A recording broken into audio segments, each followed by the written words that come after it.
Welcome to Adrift in Aldhalor. Welcome to Paradice. We're excited to be here. We haven't played in a little bit. I apologize for my sluggishness. I will pick up. I've been working a lot lately, so we're excited to... I really need some D&D, so I'm happy to be here with everybody. Shannon will be joining us a little later. We're starting a little early today. But let me bring the boys in.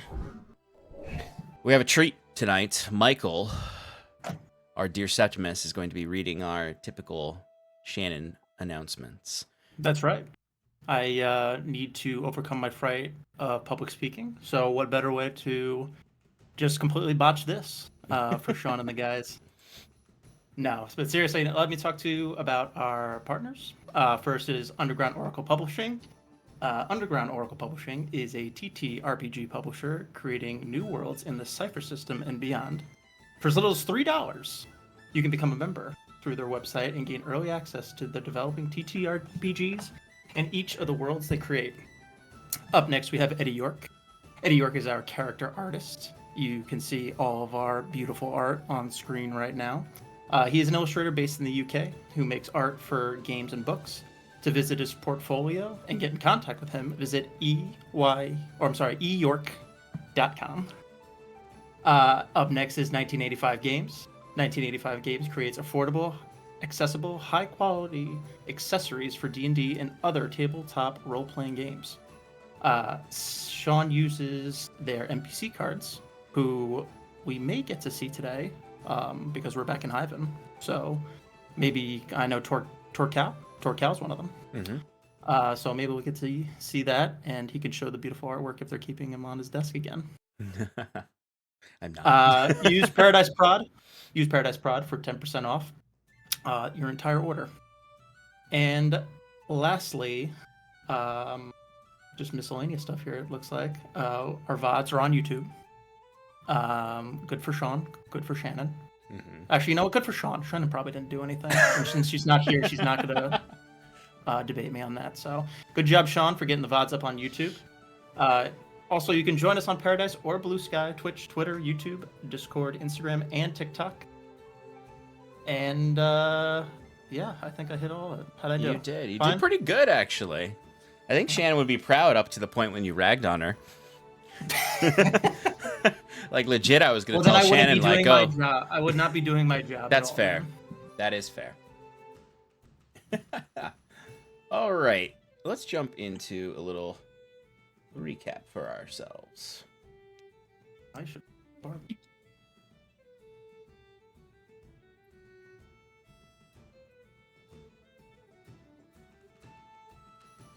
All right. Last we left off in Adrift in Aldhalor.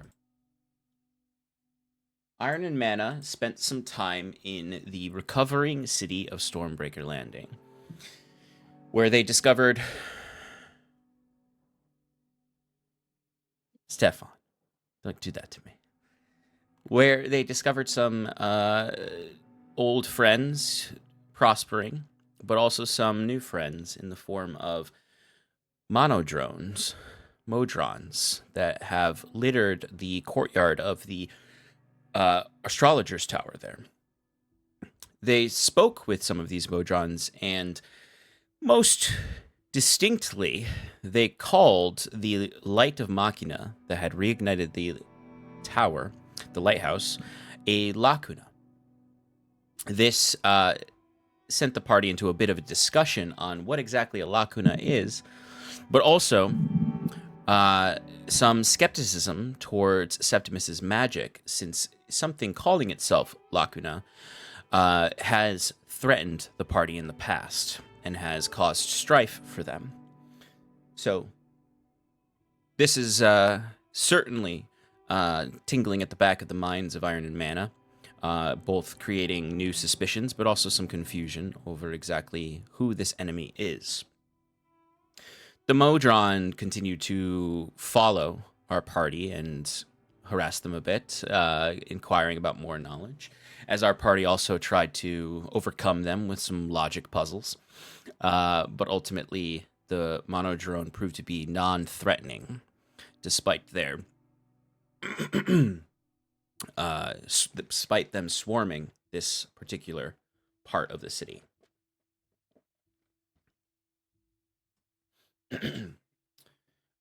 Next, they went to go speak with Estos, our old hobo wizard friend, who now has gotten a bit of a glow up as he's upgraded his attire to a bit more of an archmage, still holding on to his red theme. Within this conversation, Septimus admitted to being disillusioned with Machina, claiming that the god itself seemed to have a split personality between this more unifying chorus and this other more discordant voice attempting to destroy and dominate. This conversation led into a debate over the allies that the party has acquired, particularly Ro, and the way that the party has all but Jacquette, at least that we know of on the table, seem to have made some kind of deal. At this point, the party does not know that Septimus has made a deal. But the party does seem to be leaning towards at least hesitantly trusting Ro as a power that has more influence than them, that has, to this point at least, helped the party. Jacquette made the case for the party's unity against such outside influences, and that they don't need these entities to achieve their goals, that together they could do anything, that they've already done much that would be considered impossible before this.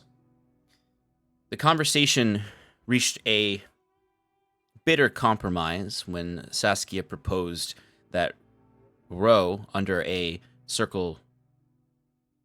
What is the spell? I'm forgetting the name of the spell. The truth spell. Circle of Truth? It's not Circle of Truth, is it? Zone of Truth. Zone. Oh my goodness, thank you. Under a zone of truth administered by Septimus to lay bare his motivations and his desires for the party. The party tentatively, or at least Jacquette tentatively agrees to this, as the rest of the party was somewhat leaning towards trusting Ro at least a little bit. But it generally creates a bit of discord within the party as they prepare to leave to return to Hyvin. When the party did teleport to Hyvin, after departing from Estos' tower,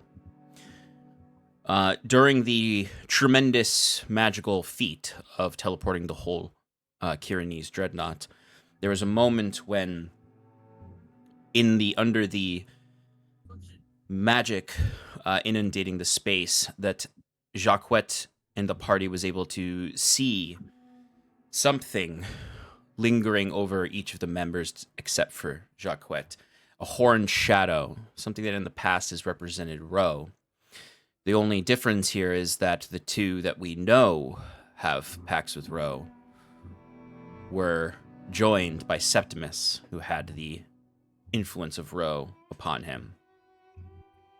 Before the ship made it to Hyvin, Saskia seemed to be assaulted by a new force, a spectral entity that clawed at her throat, and the only thing she really saw was a mask floating in front of a blue flame for a head that was made of driftwood and covered in ornaments of the sea, pearls, barnacles, and whatnot.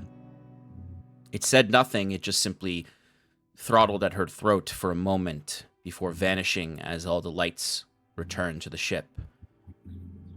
As the party caught their breath, now having arrived in Hyvin, hearing the gulls in the distance, Saskia reached a hand to her throat to find beads of blood had formed where the claw of this entity was. Which is where we left off. The party is arrived in Hyvin. Saskia with a hand to her neck, concealing the blood leaking there. Everyone... any of us see that, or is that just her No, that saw that? you all saw the shadow, but you guys did not see the entity that assaulted Saskia. You only saw the floating shadow with the horns. Exactly like that. But at this point, it's all the magical lights are normal. Still, it's somewhat dim in there still. It's not a bright light that shines through the whole area. But you all look to each other, perhaps catching your breath at the tremendous force that pulled you to Hyvin. There is... Septimus is probably sitting in the chair there, just kind of just limped it a bit, since like this is the second day of him using this massive teleportation spell. His body singeing and radiating with heat. Yes, it is exactly as it was before, where you find your body rapidly healing as the hot force of the magic surges and singes, steam rising off of his body.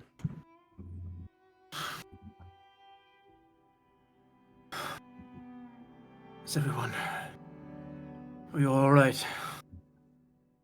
Took a little bit more out of me this time. You would look up and you would just see Jacquette staring at you, slack-jawed.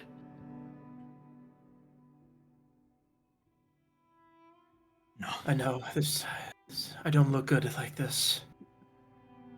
It definitely takes a lot out.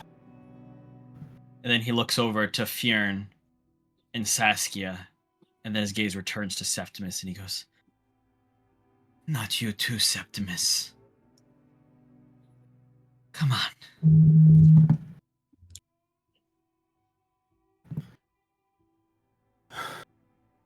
What do you mean? Not me, what? I thought we're of the same mind. He can't be trusted. Unless, did I just hallucinate that? Did you see it too? Did you? He says, turning to Fyrn. Yeah, Fyrn looks towards Septimus and says, "Aye, there was a shadow." Sass is quiet, Was he behind me too? Sass is quiet, but also just nods to the Septimus. No, you're fine, Jacquette. So, it's true. When? Why?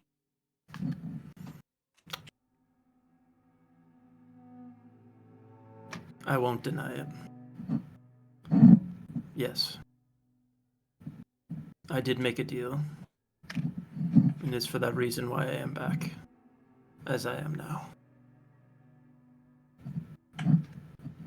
I'm sorry. I wasn't sure how you would react. I mean, I guess, that's it. You're all in his pocket now. I can't say no to you all.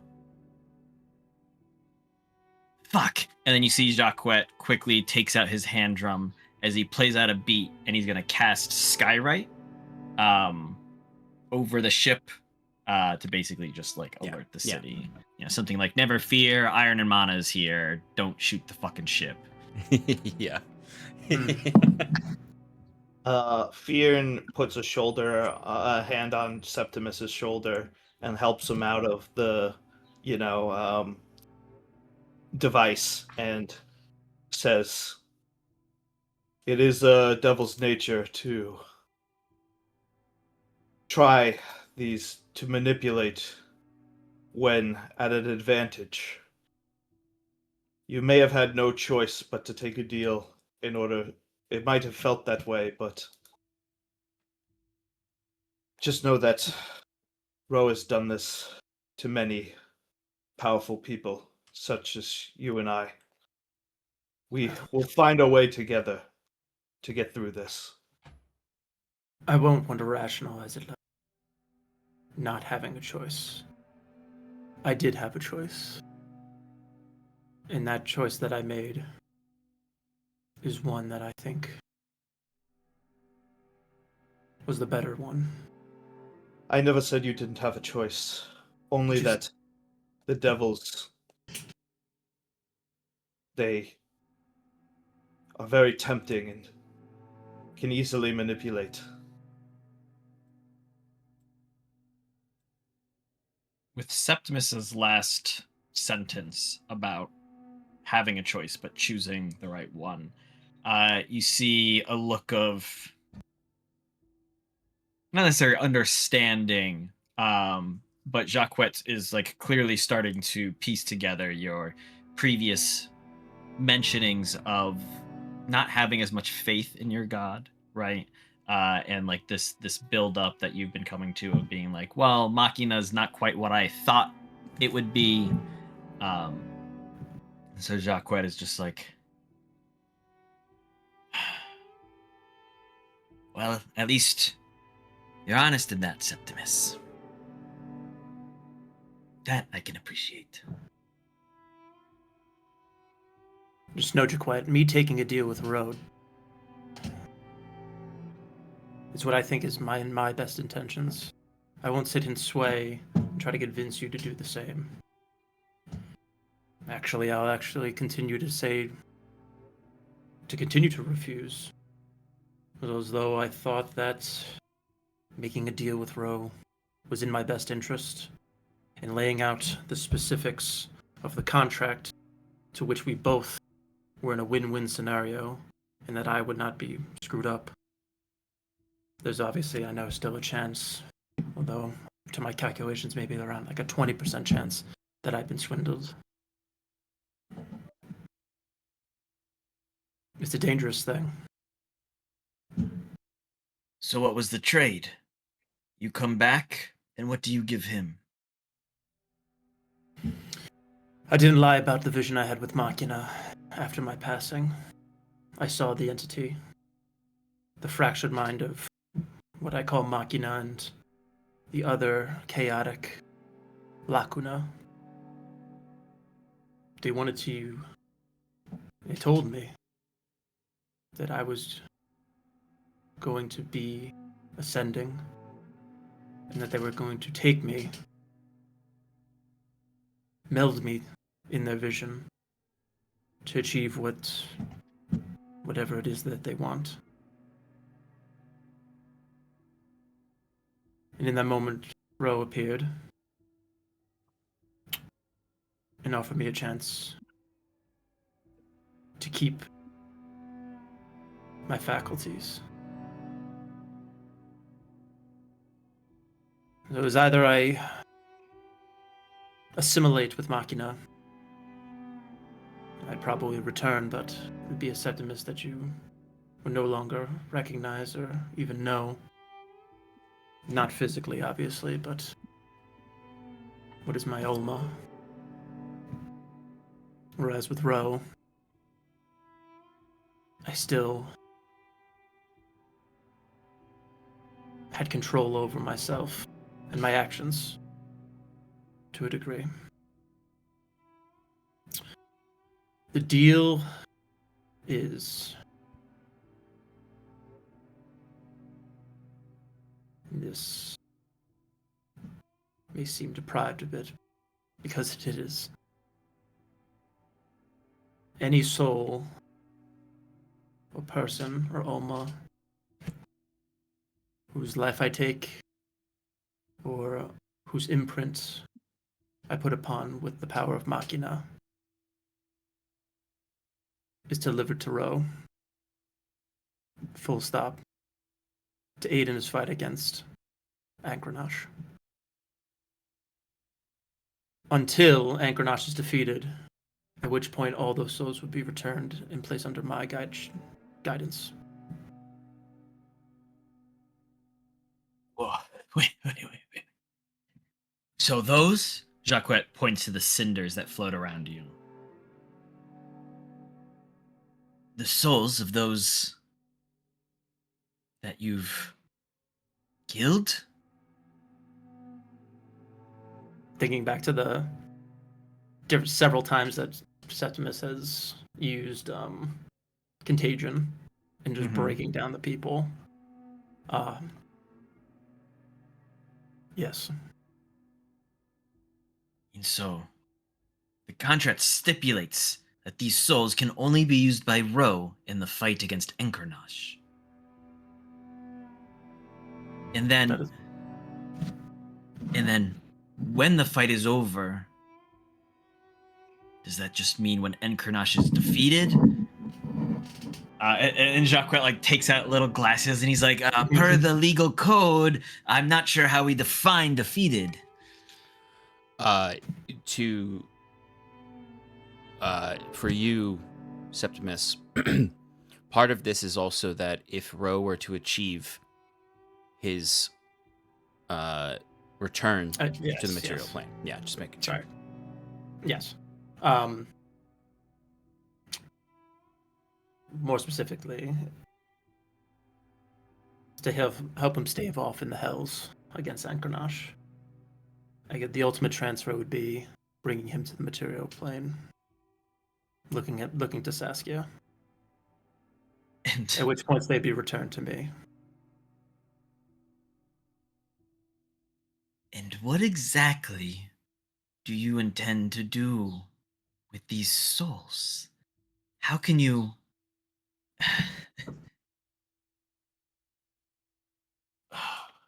Jaco just kind of sits back as he's trying to process the idea of Septimus in control of these. But wait. You were brought back by Machina. No, not. When I returned back, it was at my farm, my homestead. What I first thought was just the power of Ro bringing me back formation. But upon entering my homestead, all the inhabitants that had taken refuge there, and neighbors alike, who had come to help out, were nothing but husks. And I realized that their life force was used to bring me.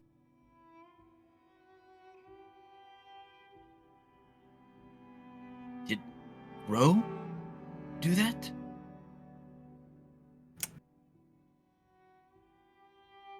It's my assumption. And so why... Jacques gestures to your mechanical body. Or your inorganic, I guess, body. This is the part, Septimus, that maybe has rattled in your mind that doesn't make sense. Yeah. I suppose I don't particularly know.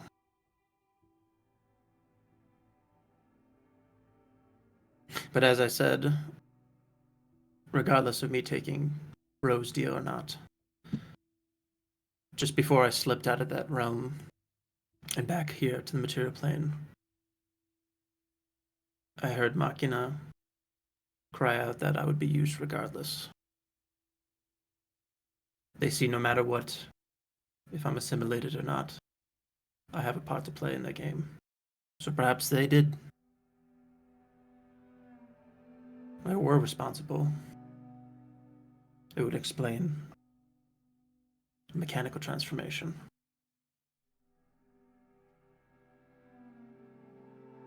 I have yet to still figure that out.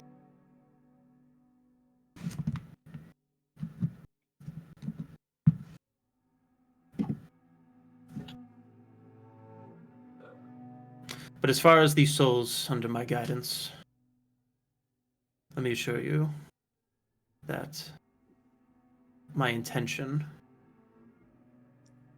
is to be what I thought Machina was. A collective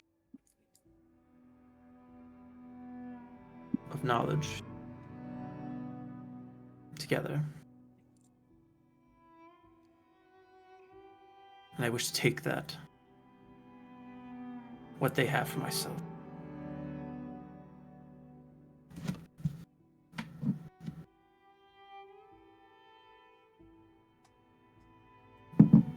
Jacquet finally stands up, collecting his things, and goes, "You also thought Machina was a god, didn't you? Is that what you're after?"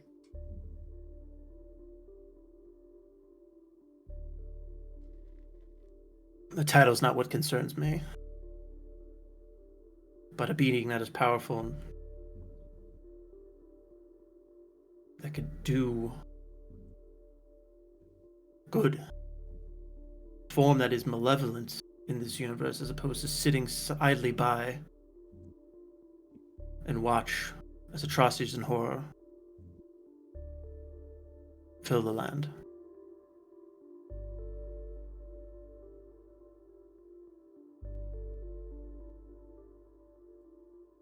All right. If I could be a fraction of a graceful entity, which I thought Machina was, or previously what I thought the elements were, in guiding and helping people with devout faith, I consider that to be a success. Well, now, that we can work with.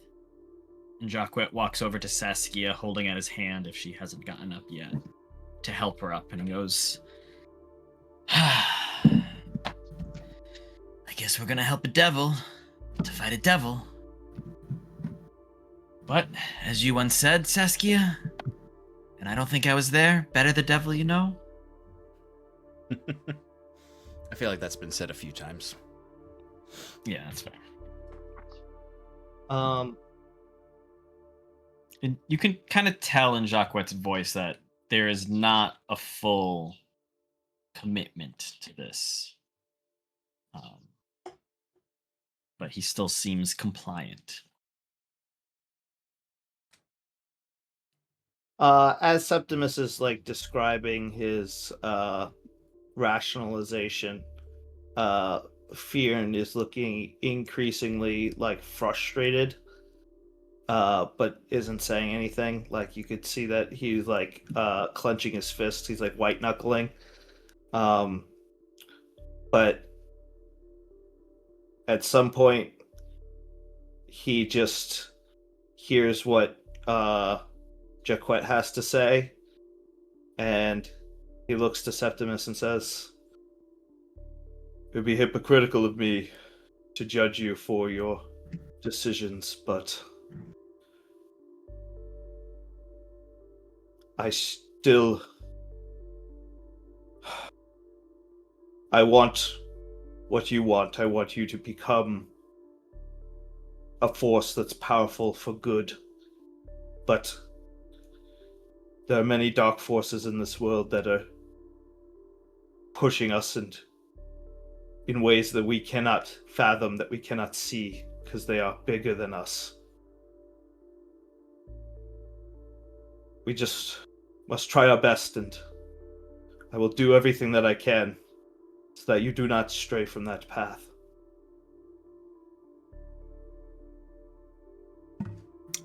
I hope you will do the same for me. Septimus looks at him seriously and is like, "And I will continue to be forthright with you.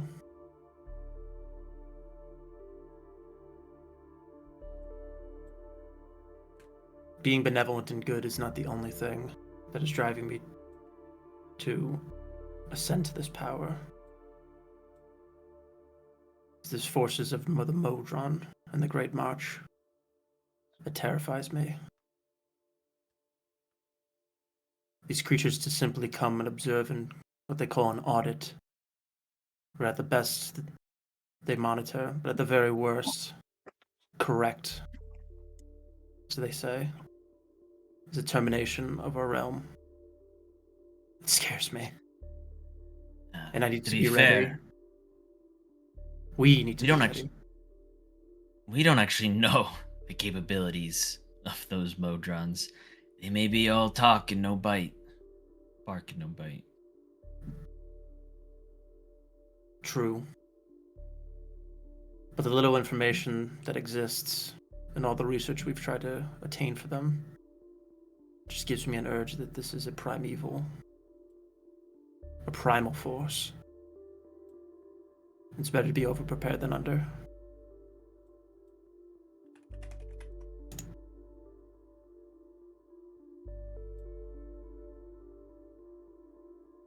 Fyrn looks to the others and says, well, we better get preparing then. I assume that we have no plan as to how to attain power enough to stop these forces. Maybe we can work with Sigil on that regard. I thought that our plan was to work with Sigil, right? We agreed that we should try to seat him back at the metaphorical table.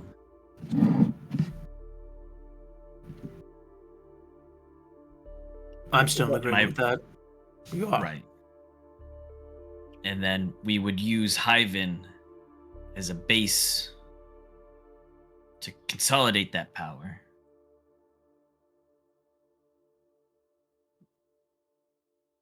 Right? That was what we agreed on? I suppose. Seems logical. I mean, Sigil has done good for us. But No, we said we were going to do this, and I want to make sure we're all on the same page that this is what we're going to do. Sigil is the one that we want to take back the the ordaining spirit of the elements. That is what we all agree on, yes? Jacquet says, looking to each party member. that is what Sigil wants, yes. No, you, Jacquet points to Fyrn. Is that what you want to do? Fyrn looks to Jacquet and says, I will not force him to do what he does not desire. Okay, barring that, are you on board with this course of action? Yes. That's all you needed to say. Septimus.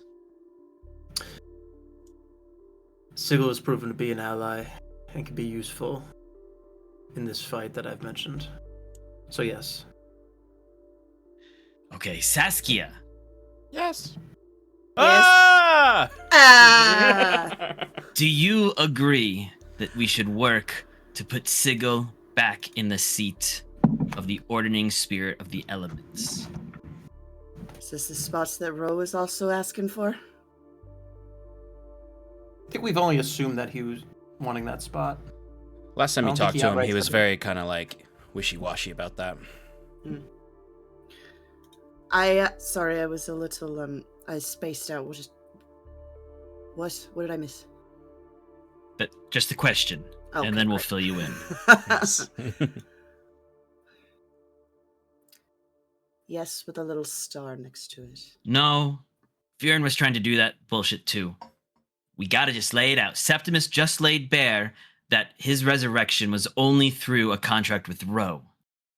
And that those cinders around him, pointing to the floating little thing, those are souls of the people Septimus kills, and Ro is going to use those souls in the fight against Encranash. Once we, Jacquet emphasizes that we, bring him to the material plane, and you can hear the resignation, the Reluctance. yes, thank you, the reluctance. Those souls will be returned to Septimus. Okay. That sounds like a great plan. So, and part of this was that Septimus wants to be what Machina isn't, a force for good, and Fyrn was like, yeah, be a force for good, but be careful, man, because power corrupts, and we got to keep each other in check. And then we were saying, because Septimus is afraid of the Modrons, and it was like, okay, we got to consolidate power. So next steps, consolidating power, are what we all agreed on a couple of days ago, is helping Sigil take back his seat. If he wishes.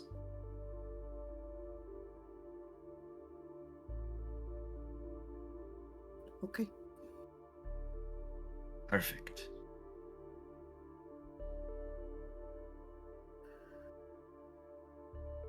Where So- are we all right now? Hyvin. We're You're still on the ship. We're on the ship in Hyvin. We haven't gotten off yet. No. Okay. That was a stupid question because you just said we're on the ship. Yep. You're good. I'm catching Oh, up. we could have gotten off and then gone back on. Sorry, my throat's kind of hurts. I saw something when we came back. Is there Yeah, is there anything right there? Is that blood? Yeah, there are 5 pinpoints on her neck as if a clawed hand grabbed her neck. Yeah, I felt something grab me. Did you see anything? Yeah, I saw like it was kind of like a face, and it had like, could I say it like looked like one of Sigil's masks? I mean, it doesn't look like one of his The- masks. It just was a mask. Like Sigil just hasn't had like a driftwood mask, but it is. Driftwood. I thought it was seashells. There were seashells on the driftwood, but it was Okay, like sort of a like nothing about it was like symmetrical, and it was just sort of like made up of driftwood all cobbled together with like pearls and seashells and mollusks on it. And Okay. the mask had no head behind it; it just had a blue flame. A blue flame. Okay. I saw this like, it was a mask, and it was like made out of driftwood, and there was like sea shit all over it, and there wasn't like a face behind it. It was like a flickering a blue flame, and whatever it was, it grabbed me. Did any of you see something like that when we teleported? Jacques just shakes his head. Cool, great, wonderful. I mean, Would we I all have- saw the shadow of Ro behind you three. Yeah, no, it wasn't Ro. Would Saskia? I know Shannon. This knows who it is, but would Saskia have pieced it together yet? I don't know if she has enough information, or if I mean, I don't remember. I would say you have to determine that because Okay. this was said to like Saskia did. Ro said to Saskia, "I can't Right. protect you from her." From her, yeah. Okay. All right. I'll play it like this. I don't. It's very strange. I need to think about it. It's not Perhaps something we need to deal with. What was that, Septimus? Perhaps ask the big man next time you talk to him. Yeah, that's my plan. Sean, this might be a stretch, but like she mentioned the blue flame head. Mm-hmm. Does the blue flame like refer to anything specific that we'd seen before? Like I know that when Jaquette was describing the skeleton ship that he saw when he died, was that also blue flame? No. The flames that were surrounding him there were regular colored. Okay. Then that's no problem. I was just trying to make some deep connections. I feel you. I get it.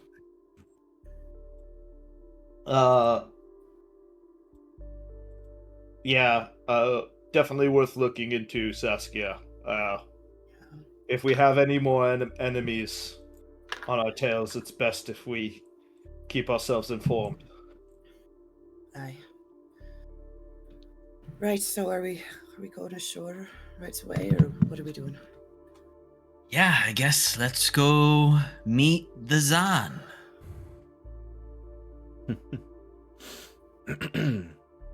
Okay. So,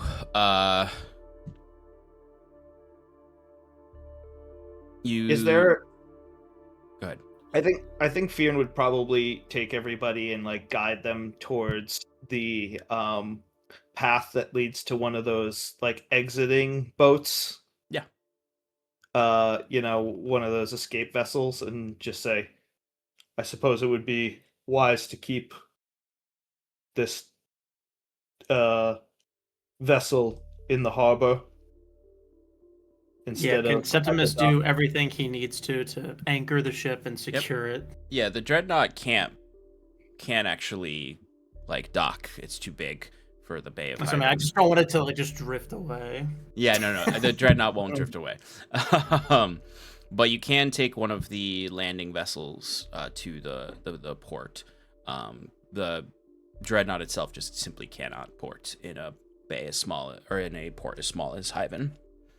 And honestly is not usually one that docks itself. It usually is something that you take a ship to and from. Septimus, is there any way for you to lock this down from within? I mean, I don't suppose there will be any Aradunai that would be left to take it over, but I'm sure that either the Zan or other forces in the city might try something. Maybe we should perhaps leave some of my men on the ship once we get into town. We could send them over in the other thing just to keep a watch. Isn't there Machina? There are Machina. Yeah, some of the Machina stay with the ship. Say, Septimus is like, perhaps. And so go up to, if he sees one of the Machina that's there. Be like,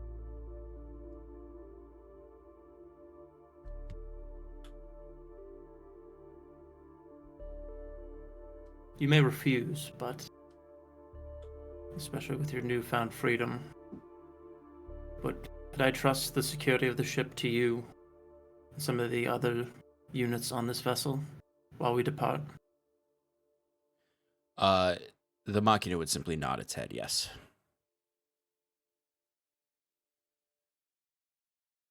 Well, very well. Okay. You can easily enough take one of these landing vessels to reach the port itself, pulling up alongside the docks. As you exit it, you can see that most of the docks are full of smaller vessels that the Zan have used. There are some of the larger Zan ships that have docked as well. Majority of the Zan fleet stays in the bay itself, but the Zan have clearly come ashore. You can see that the city has allowed citizens back in. As you can see, people moving about. Some people just moving about kind of like in a stupor of like, I don't really know what to do. The city might explode tomorrow. And others who have gotten right back to work. There are, as you walk into the streets, Zan all over the place. They are markedly different from the denizens of Hyvin. They look, for lack of a better way to put it, much more like pirates than anyone in Hyvin ever really did. Everyone in Hyvin kind of looked, maybe they might be a little bit piratey, but like they all look fairly like they only know a life of raiding and fighting and sailing.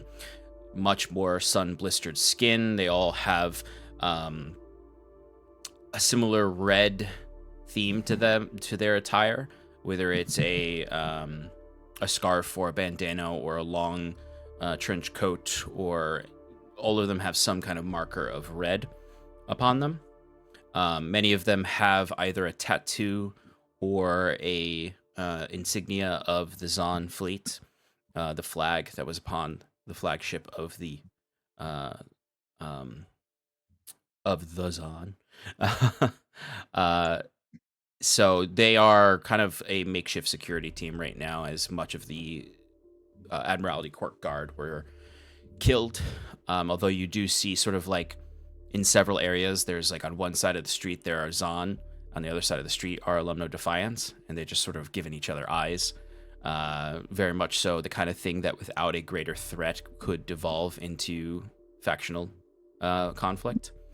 But while there's currently a threat, they are kept at bay. But you are able to safely make it to shore.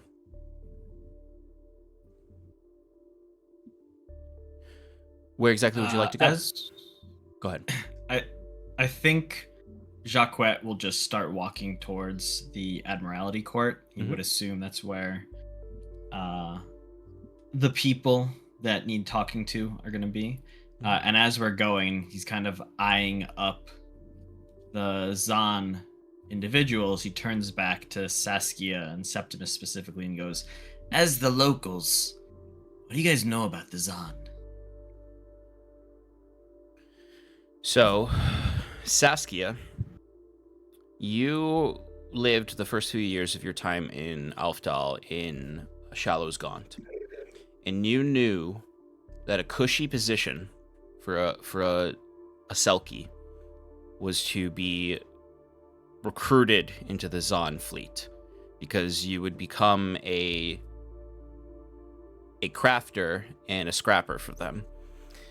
It was the highest honor of a Selkie was to join the Zahn fleet in order to repo anything they caught.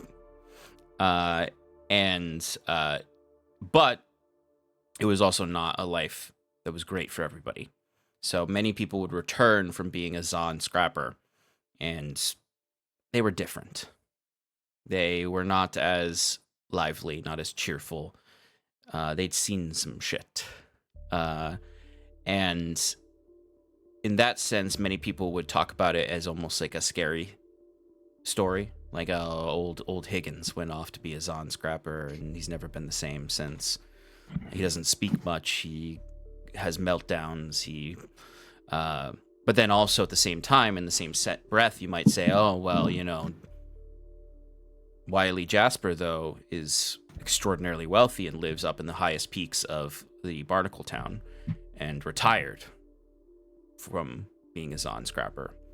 So it was a mixed bag, but generally speaking, anyone native to Alfdal or spent enough time there knows you don't cross the Zahn, that they're ruthless, that they don't really feel any sense of shame. They do not abide by any rules other than the eminent Zahn. They will do what they want in wherever they are. Septimus, you would hear about the Zahn as like a scary story, and that like whenever anyone was trying to be like, we need to like listen to the governor, like Pajin is the only thing that keeps the Zahn from ravaging the entire island. It was sort of often used as a means of like propaganda to inspire loyalty to Sai Pajin, who protects the realm from the Zahn by using the Zahn. And to be like, the only way that we can be protected is through Governor Pajin's grace and civilizing force upon the Zahn. And to never be caught at sea by a Zahn vessel, because you might end up as an indentured servant. I've only heard ruthless stories of them. They were Saipajin's mad dog that he keeps close to on his leash. But if you are in their bad graces, you risk being, if not killed, forced into slavery, servitude, or worse. They are rabid. That seems to track with what I remember. It was a very highly regarded or highly sought after position because you got fucking rich from it. But those who held the position and returned, something's off. They were never the same. So that tracks with what Septimus was saying. I never was a scrapper for them, but I knew people that were, and I don't know. Some of them just, made their riches and fucked off, and others came back to return to what we did, but they weren't the same person.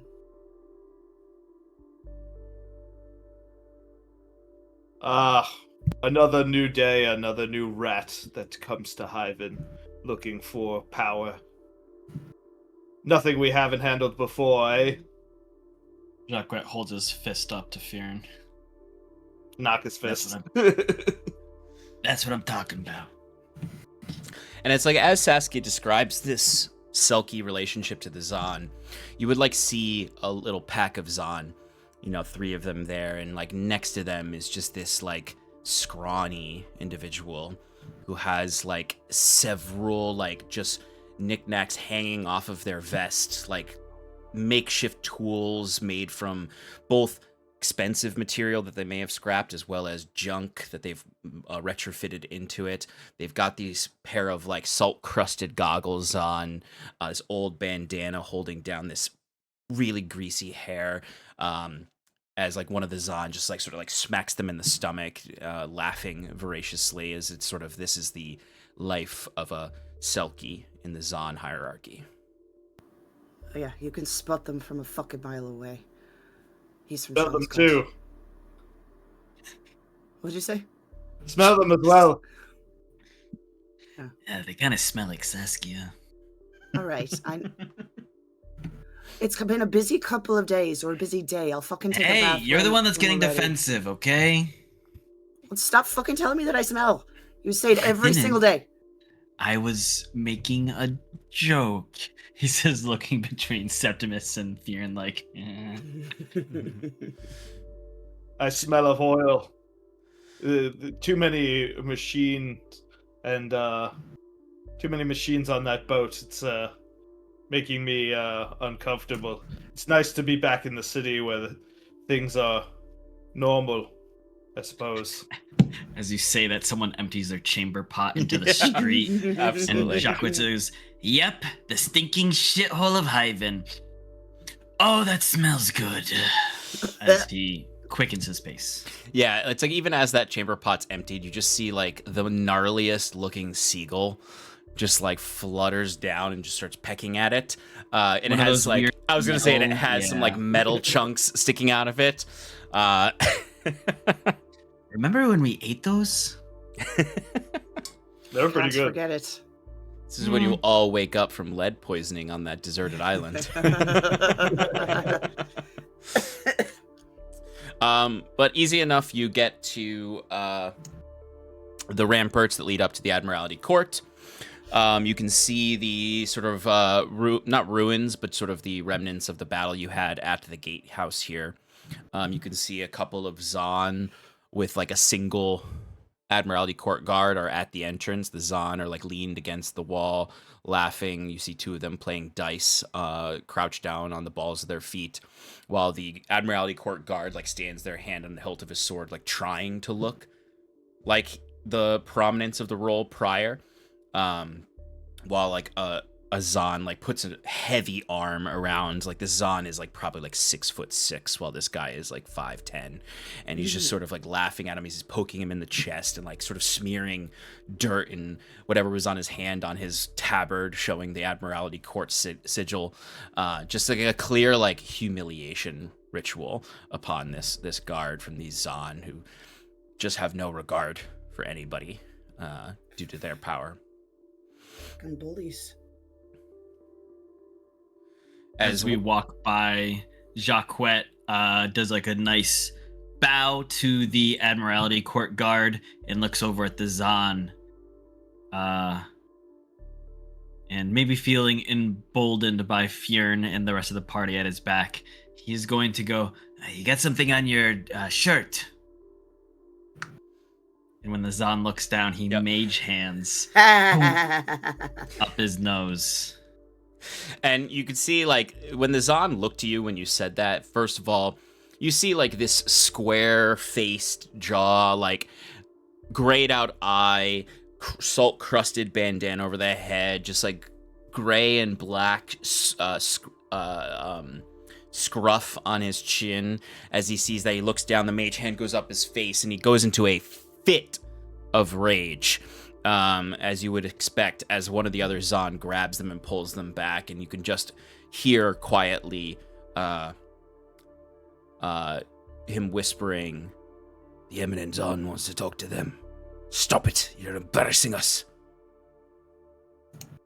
As they don't like stand at attention or anything, but they do kind of like quietly let you go by, as maybe one or two of them snicker to themselves. As you maybe hear in the behind them, Septimus and Jacques with your higher passive perceptions just sort of like, "Iron and mana, iron and mana this, iron and mana that." Prissy Domuzarum, princeling, fucking yokel farmer.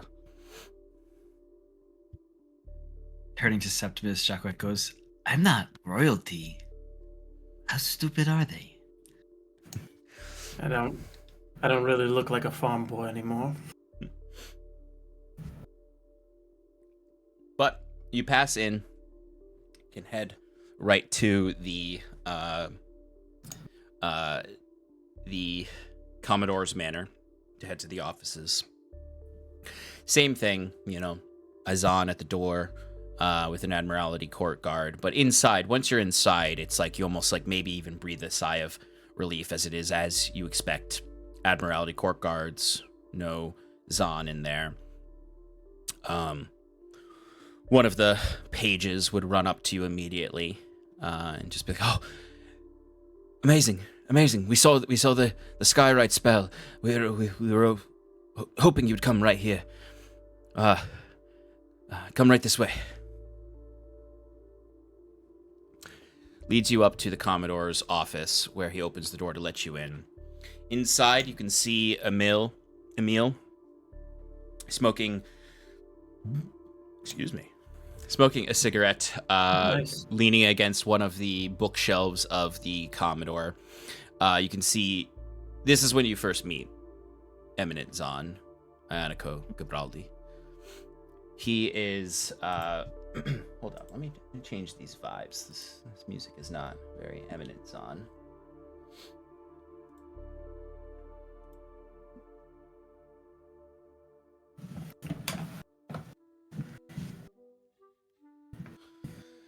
You see, It's definitely Zon.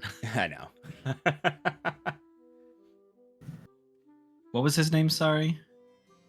Mr. Zon. No, it's definitely not that. Mr. Zon himself.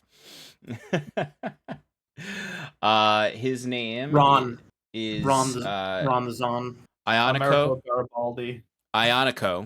Gabraldi. I like Ron the Zon better.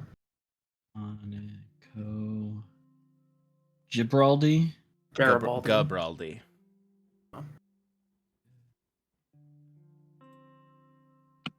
Cool, I'm gonna butcher that one. Can't wait.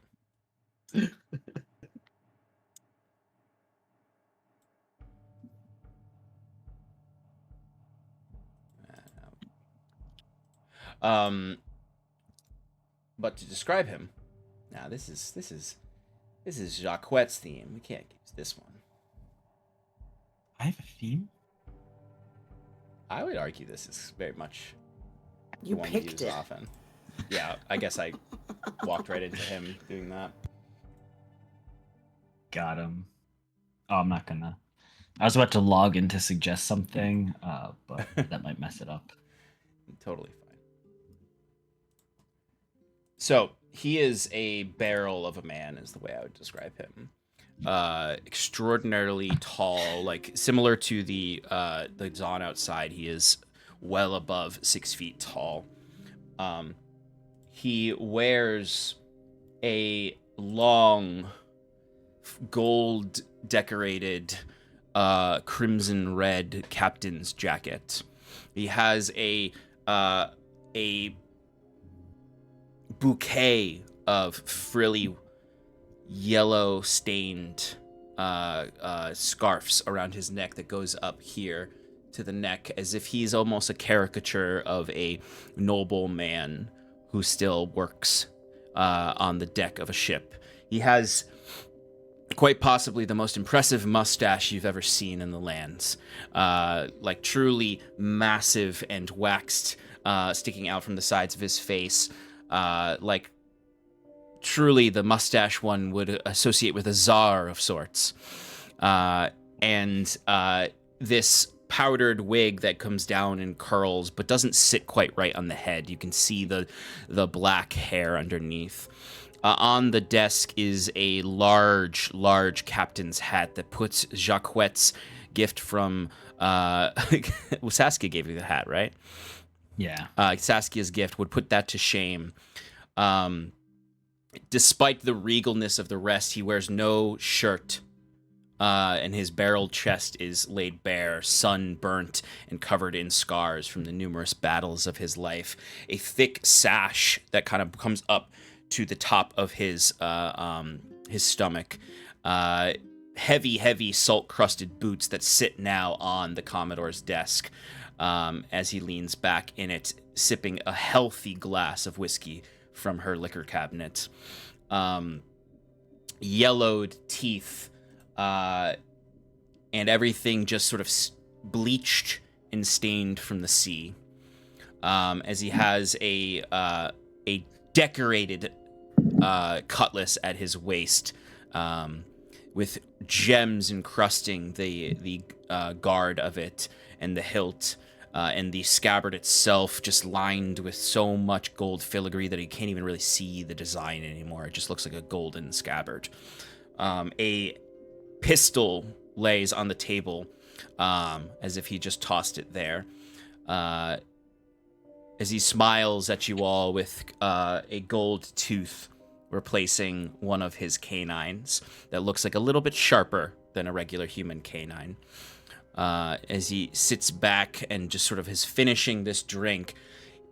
He's sharp contrast to the contemporary waistcoat of Emil, sitting back looking like a significantly more dapper gentleman to this man.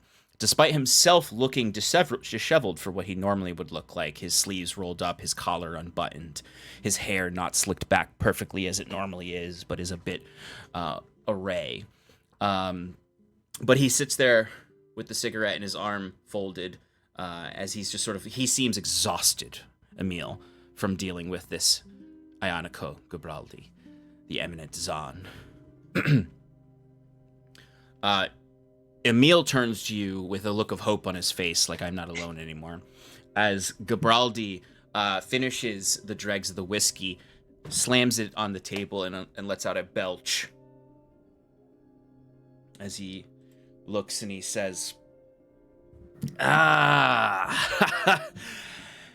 the mythical iron and mana saviors of Hyvin.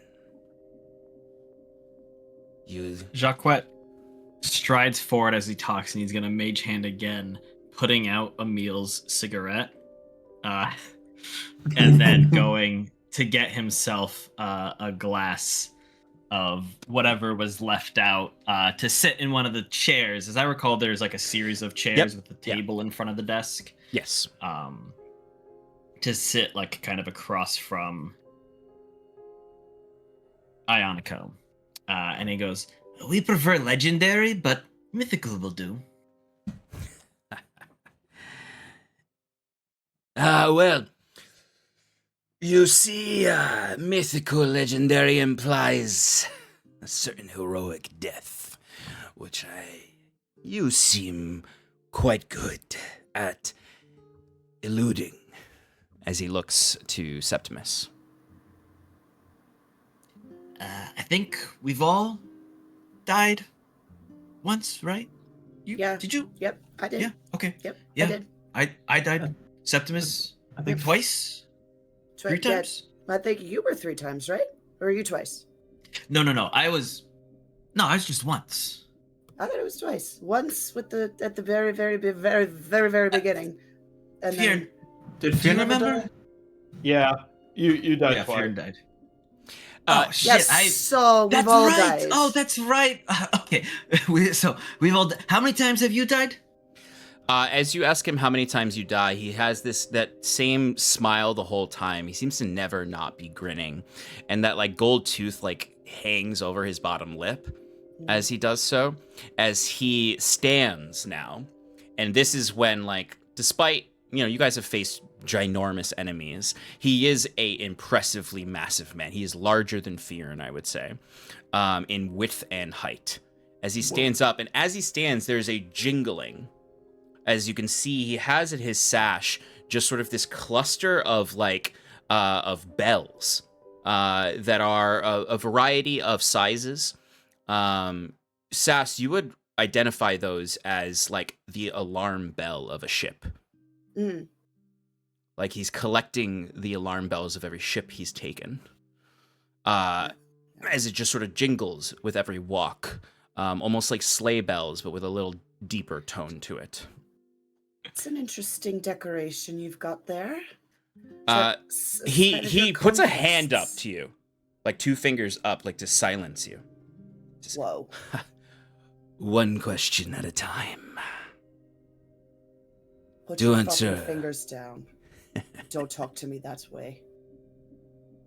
Please. Is that so, Miss Selkie? As he steps slowly, jingle, jingle, jingle, now standing above you. It is so. In my time with Iron and Men, Before I you have finish gained- speaking, he walks past you, shoving you with his What shoulder. the fuck? And I know you're a powerful adventurer, Sass, but Nah. this knocks you off your foot for a second. As he goes and pours a heavy glass of whiskey and holds it to cheers, Jacquette. Fuck you, man. Jesus. I have died Nuts. a dozen times.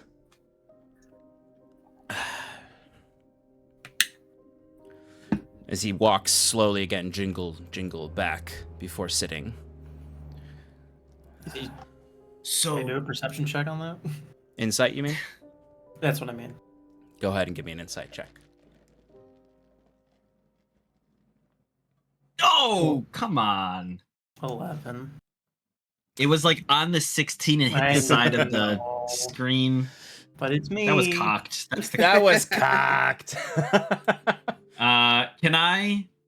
It's a little late to help him. I mean, I was going to, after like a minute of this, ask for my insightful manipulator. Totally. I would thing. say I'm going to allow it. All right. So Septimus, you can roll again. Aww. Jacquet just cocks his eyebrow at you. That's how he helps you. There you go. Yay. That was almost a nat 1, by the way. It was. 24. 24. Okay. So for you, Septimus, in general, with this insight check, this is a man. The way you can think of it is you've met a lot of leaders of places, and a lot of them have been frail or have been politicians, people who are not leveled adventurers. He may be inflating those numbers. He may be deflating these numbers. This is a man who, what you are reading is that he talks in myth and legend. Like, there is no single story of the eminent Zahn. He has likely died before. If it's 12 times, is more uncertain. But this is definitely a man who has passed his mortal coil and returned, based on his demeanor. This is a man who has seen more than a regular leader of a dominion of Aldhalor. This is an adventurer.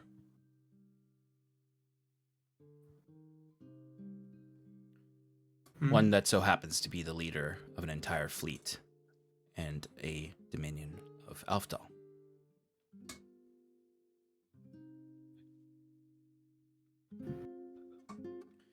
But he sits back down, picks his boots back up with a jingle of his bells, and begins sipping his whiskey.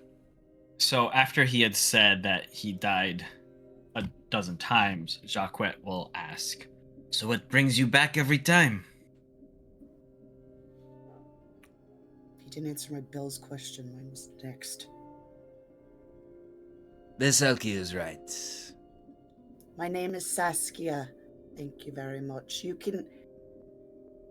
Saskia. Miss Selkie. The bells are from every ship I've taken. And these are only the ones I wear. The rest decorate my halls. Compensating, you say, Miss Selkie. And none of this. Saskia. None of this, Miss Selkie.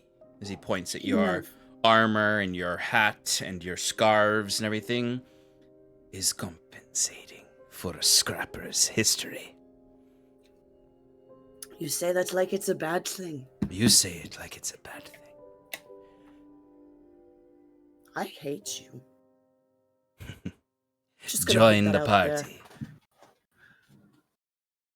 I look to the rest of them. Are you gonna let him talk to me like that?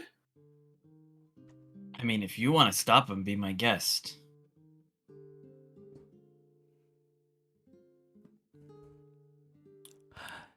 Don't fucking talk to me like that. Eminent Zahn, we would appreciate if you would address us respectfully, as we will do the same. He picks something out of his teeth. I suppose I and Amana have deserved a decorum, given your exploits, your fame, your legend, as you say. But to answer your question, what brings me back? Perhaps it is my own fiery blood within my veins. Perhaps it is the sea itself, or perhaps, like each and every one of you, it is a very, very astute and wise individual with a diamond.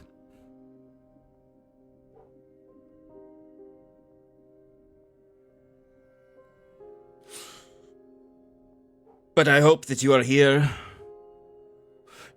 to assist me in convincing this weakling that it is essential for the Aldhalor Islands to show force against Kirinor.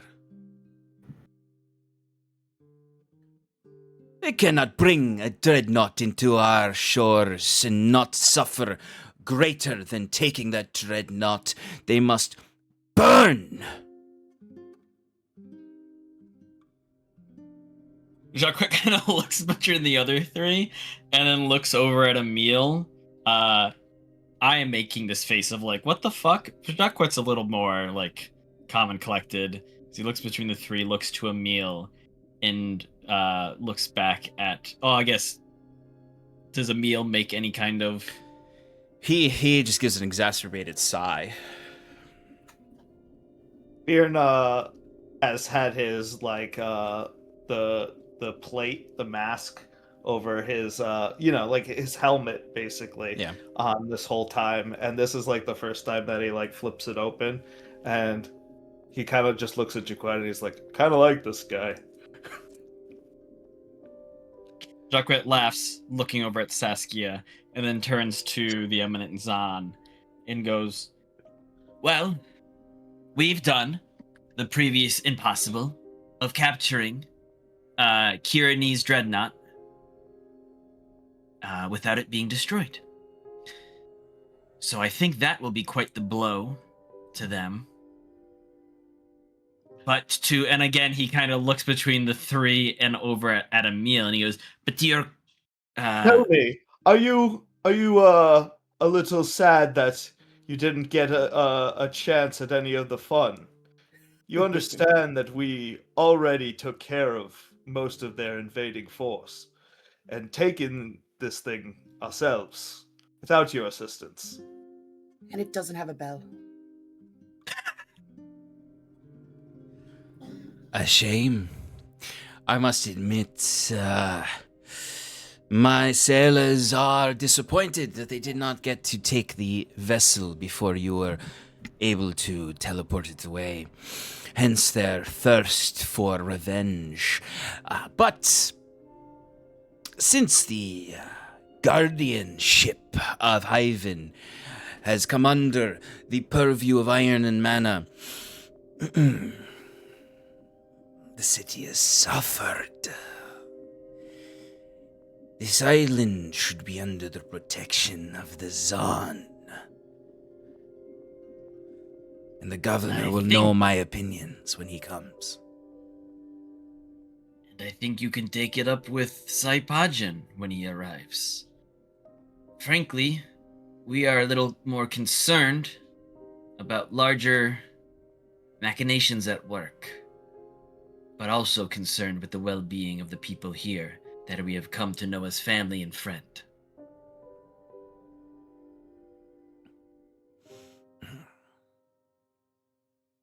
I understand. The Northerners pride themselves on their commitments, their obligations. But you do so. Perhaps not with the protections of Iron and Mana, perhaps these people can do so on their own, but this island, this chain of islands, does this off of the sweat of the backs of the Zon. So, forgive me for thinking ahead to the wars that come. For our islands. Of course, adventurers of your caliber always have things beyond to consider from the stories I've heard. I just hoped you would also be interested in the revenge against the Kiranese, because if we don't do it, they will return with more. And I don't know if Iron and Mana can protect. Well, they say the best revenge is living well. So as long as we can rebuild and keep the Kiranese away from our shores, what good will it do us to strike at them?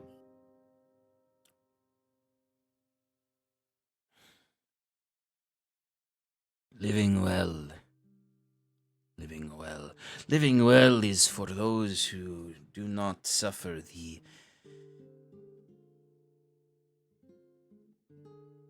domination of others. Your living well will not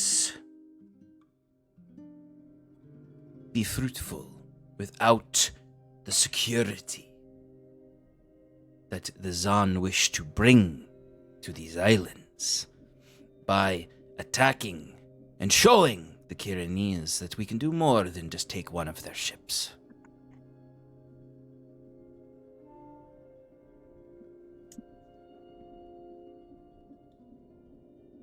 I say we add it to our list and we'll get to it when we get to it.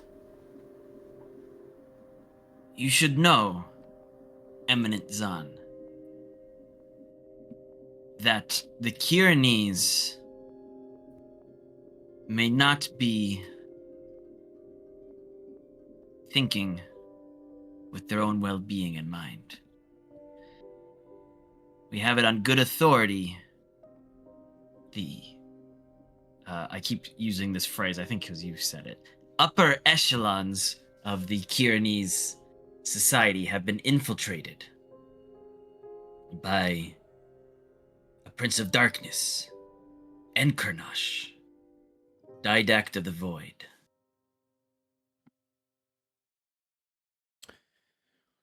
Perhaps this is the first time the charade, or the facade, not charade, the facade of his brashness becomes a little bit more serious. As he leans forward and puts the glass down. I had heard of the dealings of devils when you protected the city from the dark void. But I did not know that it involved the Kiranese.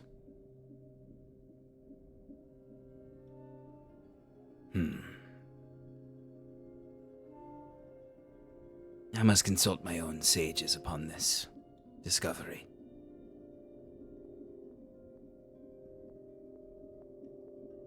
That makes sense. We also plan to further inform the governor when he arrives. I think it may be time for a convening of all Aldhalor. I got nothing. I was gonna make up some fancy. The Zahn was looking, yeah, looking at you like expectantly. a council of commodores. I suppose it is time for some unity amongst the sodality of Aldhalor.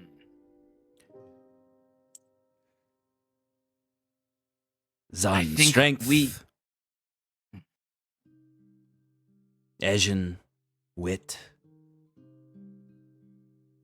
And whatever the fuck the Midlands do. Don't forget the North. The Gosu haunt is being revitalized, thanks to, I might add, the efforts of us. I don't know how much help they can be, but the spirits in the North are powerful, and they can be a welcome ally in the coming fight. The Gosu Hunt. Gosu Islands. What help will a ragtag group of half-starved, wild people?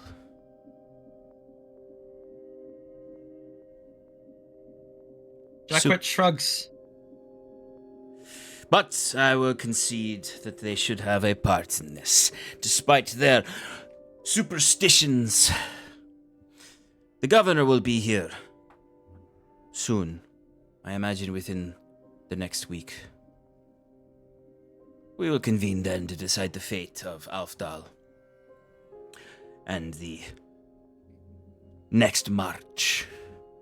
But I will take this egregious affront to Aldhalor society by the Kyrnes as a breaking of the contract signed by Pagin. Okay, you, looking again between everyone. You do that, mate. T. Fyrn is going to look at the Zahn now and basically step ahead and say, "Listen, Manny, can I call you that? You seem like a man of action, such as myself. I bet your men are too." Sorry, where are you getting Manny from? A Monaco? Let me work with this, okay? Okay, so Ionico. There's no man in there at all. Not even a little bit. Saskia, give it to him. All right, fine. It's yours.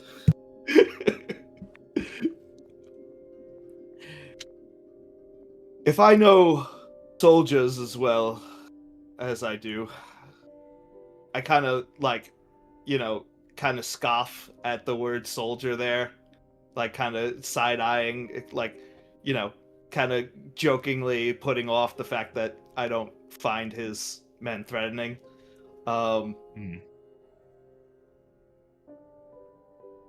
They will have a hard time waiting for the governor's response in our fair city that's already seen so much trouble. Would you not, and I believe celebrations are in order, would you not consider perhaps having a bit of a contest? Perhaps with some stakes on the line?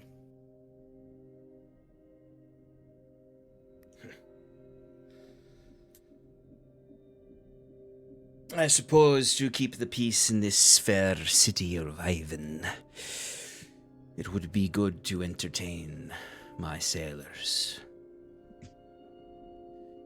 What do you propose, Fyrn the White Eye? What day is it, Jaquette? Solus? How many days are there to a Wednesday, Sean? We have 3 days to a Wednesday. We have a bit of a tradition in Hyvin. The fight night on 3 days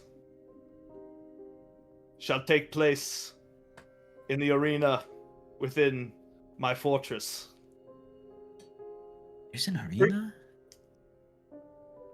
That's what I was saying. I've never fucking seen it. The got it. fields of my fortress. He's got a training ground that could be called an arena. You just got to put some bleachers in there. Throw some men on the walls, you know, get some Yeah. chairs. We'll make it work.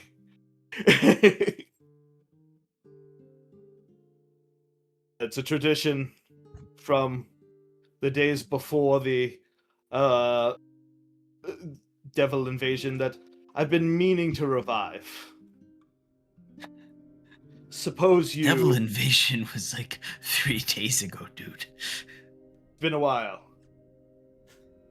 There's been a lot going on. I know, yeah. How about you, and perhaps some of your best men, challenge myself and some of mine? Winner gets to talk to the governor first.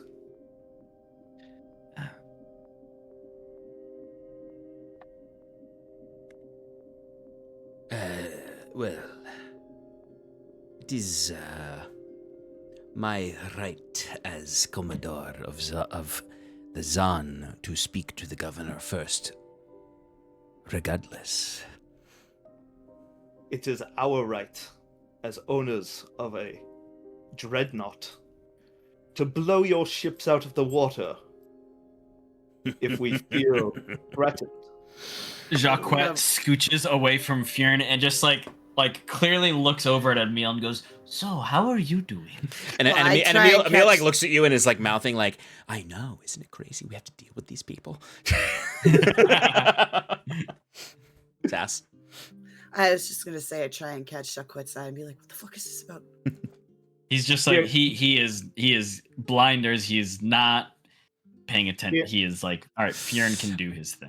Yeah, I assure you, you do not want to underestimate us. Many have. He stands up and walks over to you, Fyrn. Not threateningly in terms of like it, more of in that like bravado sense. And he puts an arm on your shoulder, as you've done to many people, and says, "Though it may seem contradictory to dying, I have come back 12 times, a dozen times in my adventures as Eminent Zan, precisely because I do not underestimate my enemies. And I will never underestimate iron and mana, for that will be the day I die. And I like your style, Fyrn the White Eye." And he puts his other hand on your arm, and with a big, toothy grin, headbutts you as hard as he can. Do I like see it coming? Because You, like, 100 you see it coming, but it's like very clearly a cultural greeting. Fyrn will, try to take the headbutt with the least reaction as possible, and take it as just that. Yeah, give me a quick strength saving throw. I am sure you will pass it. I think I have advantage on those. But I did roll a 16 without advantage. Let me just make sure I do. Why would you have advantage on that? something. I have a long character sheet. It would say advantage next It to would- the strength saving throw. It would have a little A Okay. next to it. So Fyrn, you take it. Well, is it a success? A 16. It is technically not a success. So if you want to add to that. Middle. I'm totally adding to it then. Okay.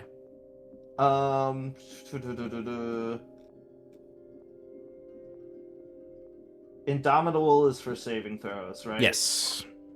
I'm just gonna use that. I don't know what the other one was, but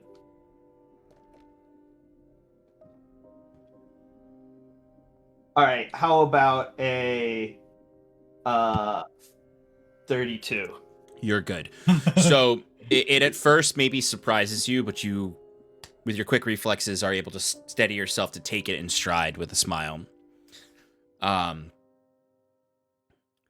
As the eminent Zahn would grin at you with a snicker and begin to walk past you, looking to each member of Iron and Mana with the same smile and snicker. It's a weird feeling because it's not like he is a boisterous man who likes to humiliate others, but he clearly respects you, even with the teasing that he's done. Like, this is he would be much more crass, much more insulting if he didn't respect your power, and he seems to exclusively respect power. And he turns back to you, Fyrn, and he says, you remind me of which one is it? My fifth son, Ezio. Skull as thick as a boulder. And it's as he says that the door opens before he gets to it, and you see a young woman standing there who has the same sun-tan skin as him. That's a little darker. She looks very stern and stoic. She has much nicer clothes on, much more akin to Emil's, but they still bear the markings in red of the Zahn. Her hands gently clasped behind her back as she looks past. She has this held up in a tall and long ponytail of black hair with a red and gold a ribbon holding the ponytail up. And she looks to you all and gives you all a kind of a polite nod. And she says, "Are you done with your counsel, father?" And he looks at her and says, Yes, Callista. If you need anything, Iron and Mana, from the Zahn, and you cannot find me, seek out my daughter, Callista. She can answer any questions you have, or deal with any politics. Not my forte. As he steps out and she follows him, giving you all another polite nod. Real quick, Mm-hmm. or not real quick, for my insightful manipulator, Yeah. can you tell me whether Ionico, Bardly Mm-hmm. is my equal, superior, inferior in intelligence and charisma? And then, at your discretion, would I also realize a piece of the creature's history or one of its personality traits?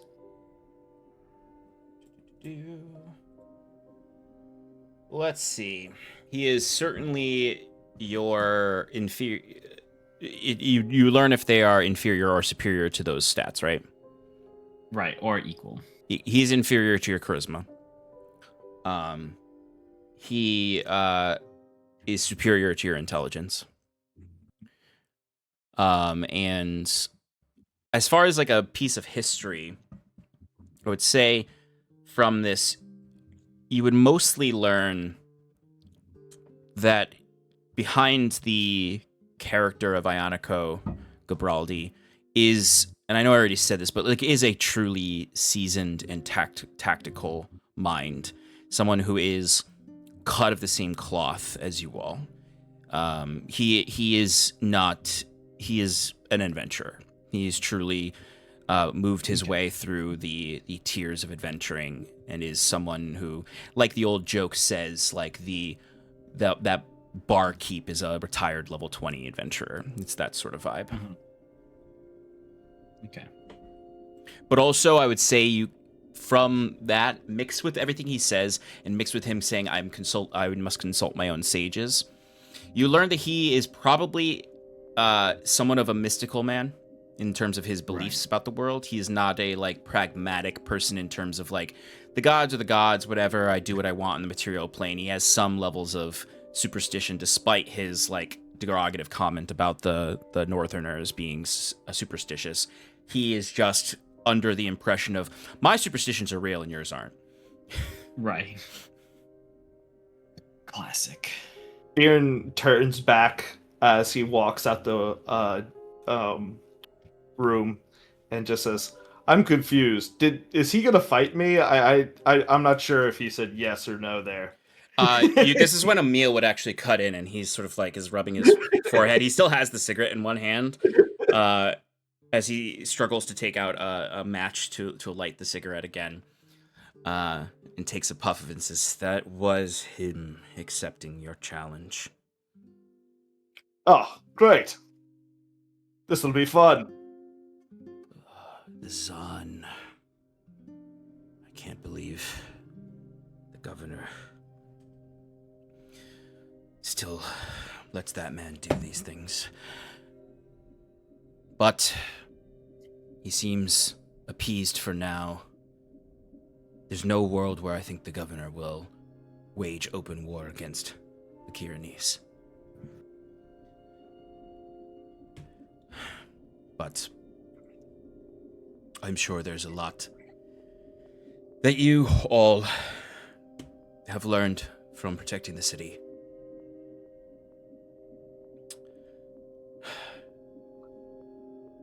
Perhaps it's best to save some of it for when the governor arrives, but if there's any prudent information you think I should prepare for his arrival, I would appreciate it. So unless anyone has something that they want to role play, or talk out, Jacques would kind of just maybe drawing out on maps. Oh wait, we still have the materials. Yeah, you've got everything. Yeah. He would have actually probably brought in that with him, sure, to show the maps and show the plans that the Kyranese, through Ambassador Xenoquab were doing, and would make a point to suggest the governor includes a representative from the AEC.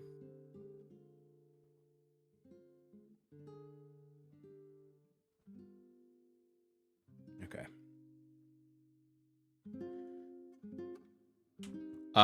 Emil would simply ask if he could keep these documents for now, and you can collect them later. But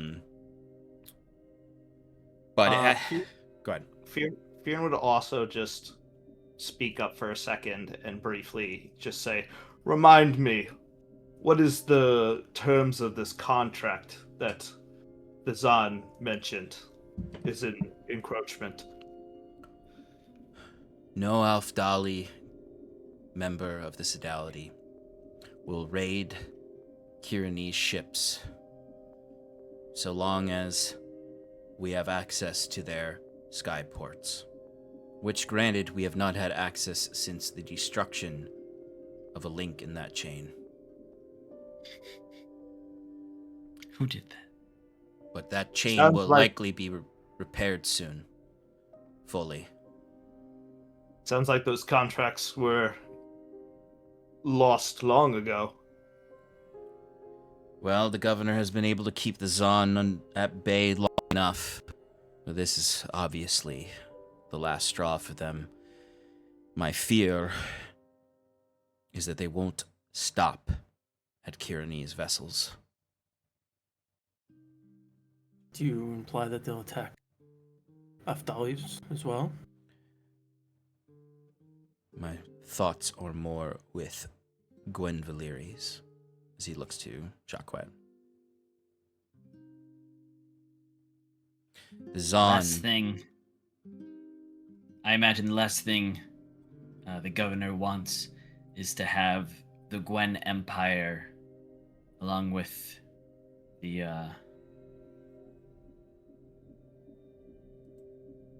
Elysian not the Consortium. Quintarchy. Yeah, what is it now? There's the Elysian Not the Consortium. Right. The Quintarchy's the one I also am not remembering right now. The Gwyn The Empire. Oxlendish ultimatum. No, it is the Oxley. Free States of the Turnwald Valley, the Gwyn Empire, Ferothris. Oh, I'm sorry, I have it here. The Gwen Valyria Accord is sort of the general alliance of those areas. Won't want the Gwen Valyria Accord to be coming down on Aldhalor. After we all just became such good friends.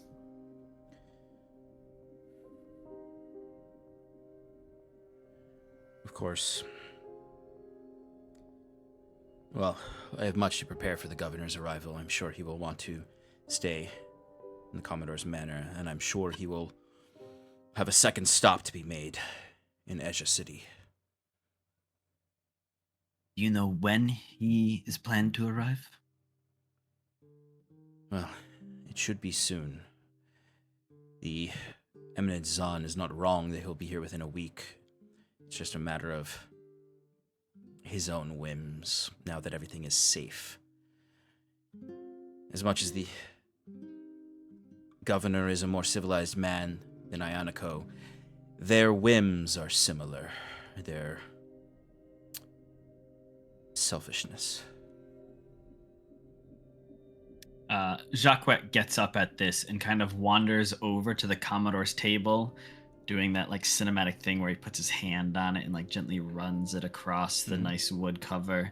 He's like, well, we would like to be here when he arrives, to welcome him, he says as he reaches the corner and turns around, standing not fully behind the desk, but behind the desk.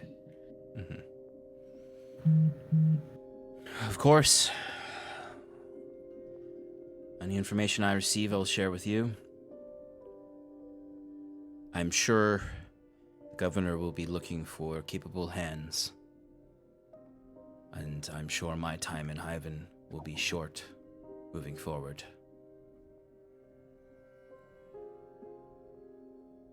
You were left with big shoes to fill, but you've done a noble job keeping the city as best as you could. I want you to know that you will always have our or my respect. If you are dismissed, you may find a home in Hyvin, if that is what you wish. I imagine we're all making these faces at each other on Fyrn, and Jacquet is like, do you want to tell him or? The thought is appreciated, Fyrn. It has been certainly interesting compared to the administrative duties in Carnosa before coming to Hyvin. There will be some things for me to clean up here before I leave to return to the Midlands, but I am sure I will return in the future to see you again. Very well. As a I think Fyrn was afraid you were going to get fired. That's not right. That's not going to happen. I certainly hope not. I think that I've done a good job of administrating the city in the absence of the Commodore, and Right. I simply was referring to that I will be going home. I'm not Yes. from here. I have a home, I have a house, I have a family that I am eager to get back to. Wait, you have a family? Oh, Emil, I'm so sorry I never asked. Yes, it's not usually the top questions from adventurers. Sorry, who's your partner? How are they? I assume they're nice. They must be. Is this like the first time, Jacquet, that somebody has looked at you the way you look at Fyrn? And now I'm giving you the same look. Like, what the fuck are you doing? For the question of, who's your partner? I hope they're nice. They must be. Sorry, I don't want to presume that you have a wife or a husband or their dispositions. Is he having a stroke? It's to mimic whoever said it earlier. It's been a long few days. Take some time. I have some Fear work not. to do. We will reconvene on Fyrn's celebration / arena of combat to Fyrn's talk whispering more to Saskia. casually. I was sure that Emil was going to get fired.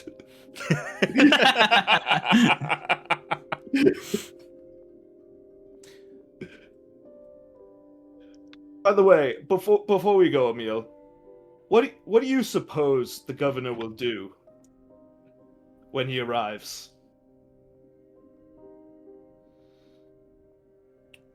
Well, to be certain, he will reevaluate the commodoreship of this land. We are woefully uninformed about the state of our commodore, of Umudori. And of course, he will need to make decisions based on some of the politics of Hyvin, given the desire within its population for independence. And of course, decisions upon what should be done about the Kyrani's encroachment, which I'm sure his perspective will be diplomacy, given his nature.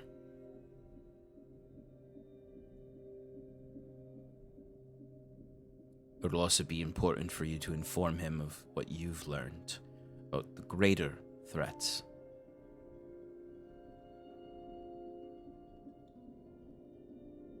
That I am uncertain about what his reaction will be.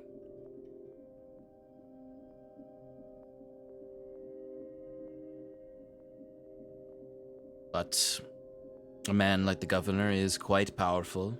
He did unify this island. I am sure he will have some thoughts. But again, it is now time for rest and to gather ourselves for the next task. Or whatever Agreed. threat comes. We need to reconcile and think about what our move is as well. And Iron and Mana, thank you. But also, take some time. Relax. Enjoy yourselves a bit.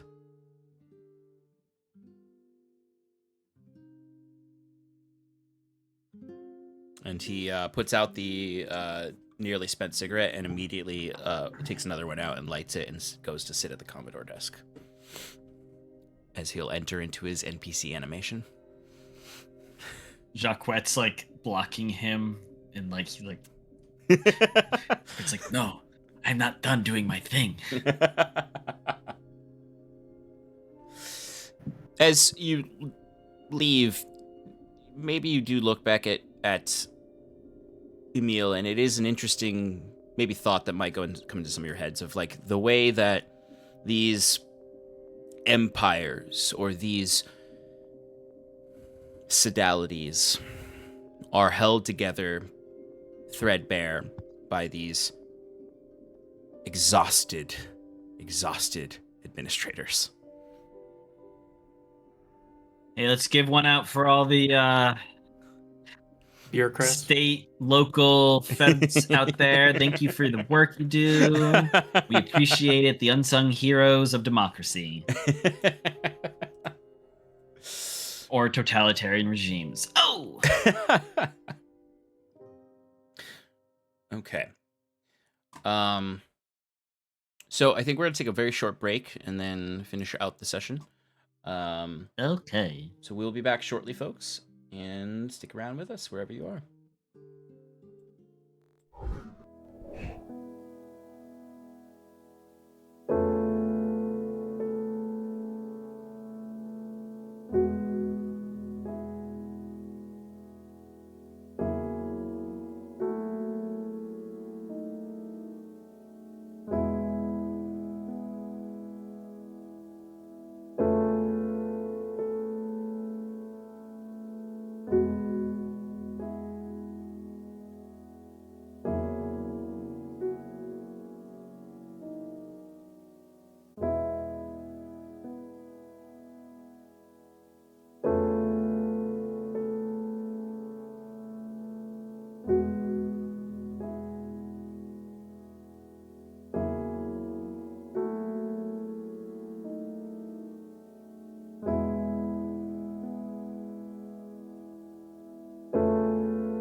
Well, welcome back, everybody, to Adrift in Aldhalor.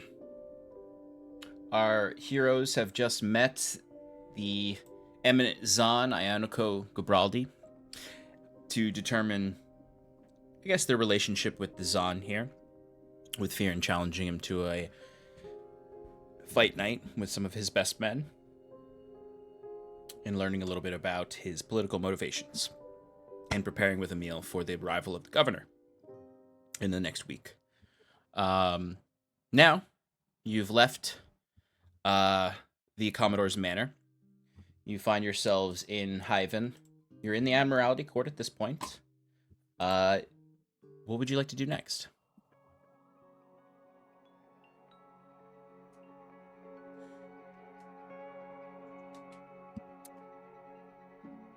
It's a good question. I know. Do any of us actually know how to relax? Yeah, Not I do. particularly. it's pretty easy. You pay someone to do all the things you want to do. While you're talking about relaxing, well, I guess you can continue. I don't want to give you a chance to talk about relaxing more. Been a long time since I was manning the fortress.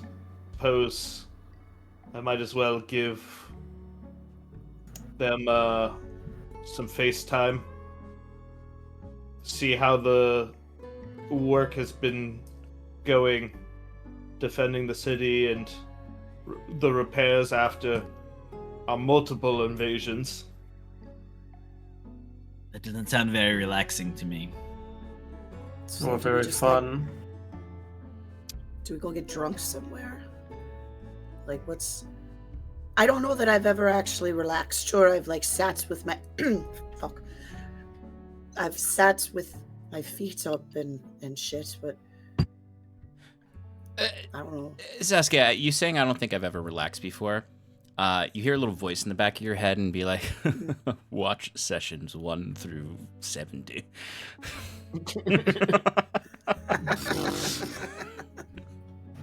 No, you don't actually hear that. Well, if you want to come to the Gloveless Cat and get drunk, you can put your feet on whatever you want besides my desk. Or my bed. Or the table with all the important documents in the basement. Don't tell anyone I said that. That's where I'll start. Beautiful. Jacques holds his hand out to her. Let's go get shit-faced. Fuck yeah. As you say, let's go get shit-faced and begin to march off towards the Gloveless Cat, you would hear a commotion of people. As a lot of... If we were properly relaxing, we would ignore that. You may ignore it, but there is a commotion of people in the Sapphire Park in the middle of the Admiralty Court, that circular park that's in the middle of the whole circle. It's not a commotion in terms of, like, you hear people, like, rioting or anything. It's more like as if, like, it's kind of, truthfully, it's what you expect to happen every time you come into Hyvin, Jacques, that a circle of people will just come up and be like, it's Jacques Touchard. But it seems to be just a group of people all kind of, like, in awe around something in the middle of the park. Like, just hear whispers. You can see just, like, a gathering of sorts. You can choose to ignore it, or you can go check it out.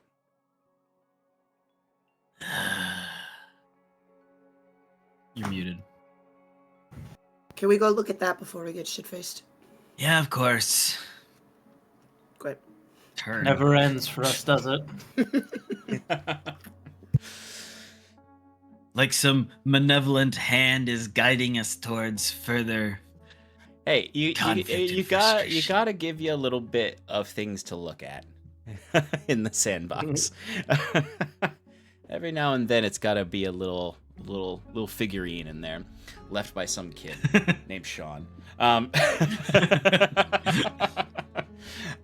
So as you get closer to the crowd, you can kind of like push your way through. You get to the middle where you can see what this crowd is gathered around is the very first thing you see, because you just recognize them, is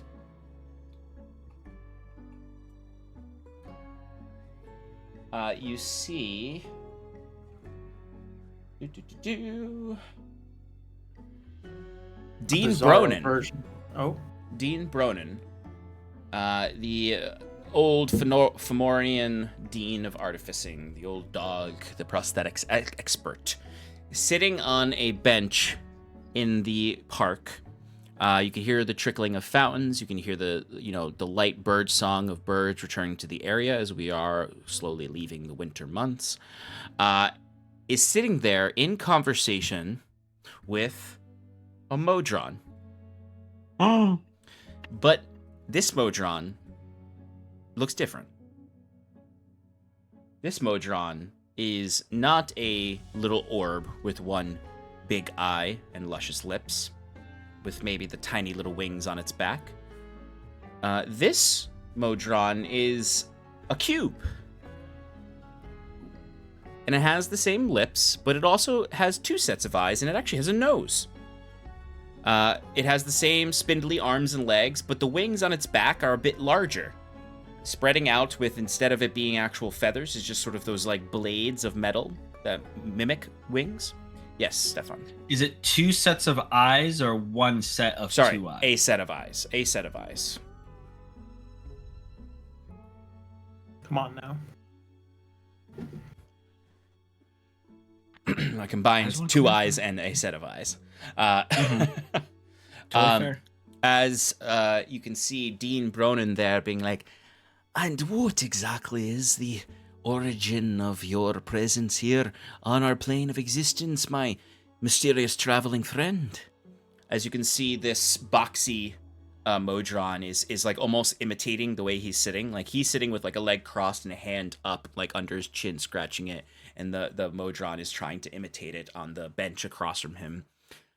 He has no chin to actually like caress.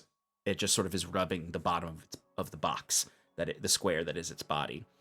This is an amazing inquiry. I've been sent here to investigate this locality you know as Hyvin for further exploration. I myself am a what you could call a quadrone, here to prepare the region for the bringing of monodrones to learn from individuals such as yourself. And this just is a new form of monodrone. And as it says quadrone, you start to think about the way the monodrones keep saying upper echelon. No, it does not look like that, Saskia. Although, to be completely honest, it's actually not that far off. Yeah, it does, right? You just keep describing these luscious lips, and I'm like, that's all I see. She nailed it. You been got. You done did got. I mean, I just posted the picture of a quadrone, and other than it being a sphere, The same picture. Those lips are identical. the lips are fairly identical. But I mean, there does, at the very least, you have identified that there is now a Modron presence in Hyvin. That is a formal presence, not the early presence that you had originally discovered. I wonder if that thing falls on its face if it could get up. Those arms look pretty spindly. I don't... Why? Can we get drunk now? Okay, I'm ready. I'm ready now. We've seen it. I'm ready to go get drunk. You all go This is your ahead. problem, Yeah, Jacques says, pointing to Septimus. Yep. We'll see you. We'll see you later. We'll save you a drink. Do you drink? Do you get drunk? We'll save you one anyway. It's been I got a nice glass of 240 milk. sessions. No, I don't drink. All right. Right. You should start. It's like, Saskia, maybe this is the moment when your brain just like triggers to like, oh, that's right. I've been gone for a while. I forgot that Septimus doesn't drink. Right, sorry, Septimus. Rar. Sorry. It's really awkward as we step away. But our trio can step away to go get drunk. And Septimus, if you have any interest in this little, well, not little actually, the monodrone are fairly small. This guy, this one, the quadrone, is person-sized. Yeah, it's as tall as Saskia. I'd approach, be like, Dean Bronin. Bronin, right? Yeah. And he actually looks at you, goes, and then he kind of, his face goes, oh. It's Septimus. been some time. It has been some Certainly time. change since our last meeting. Yes, you seem to have increased your augmentations, though these seem rather like they are a transformation over a replacement. But you'll be happy to see that we've got this fellow here who seems to be akin to your machina you have so much interest in, but insists he is not machina.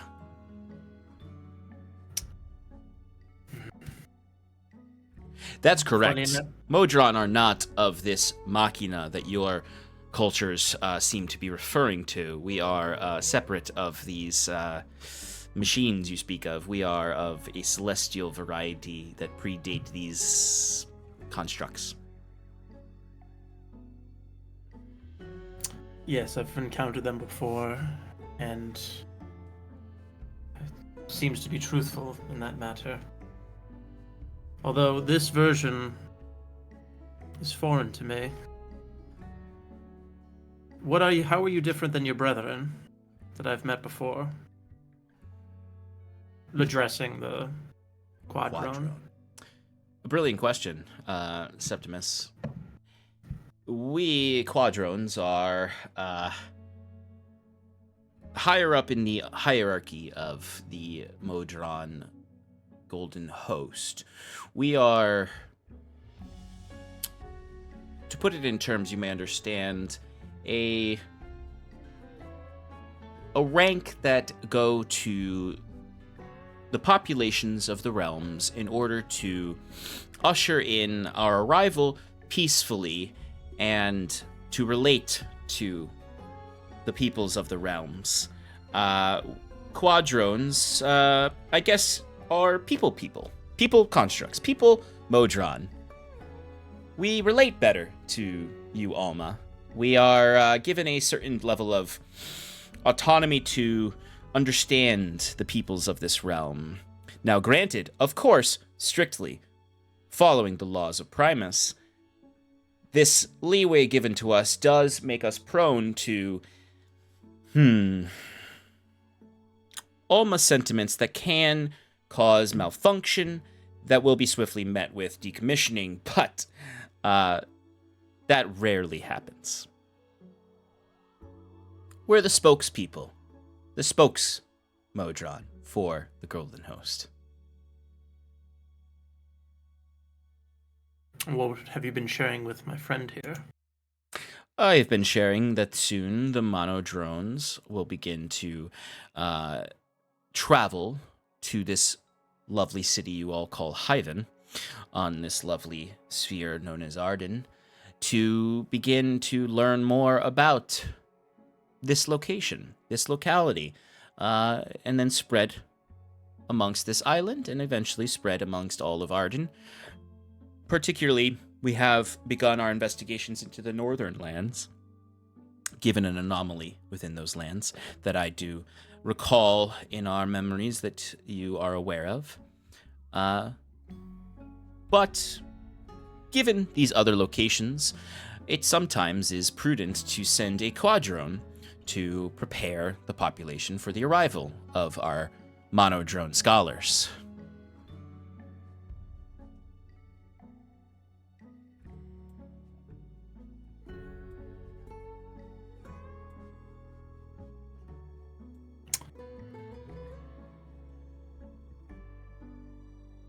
Turning back to Brolin, like,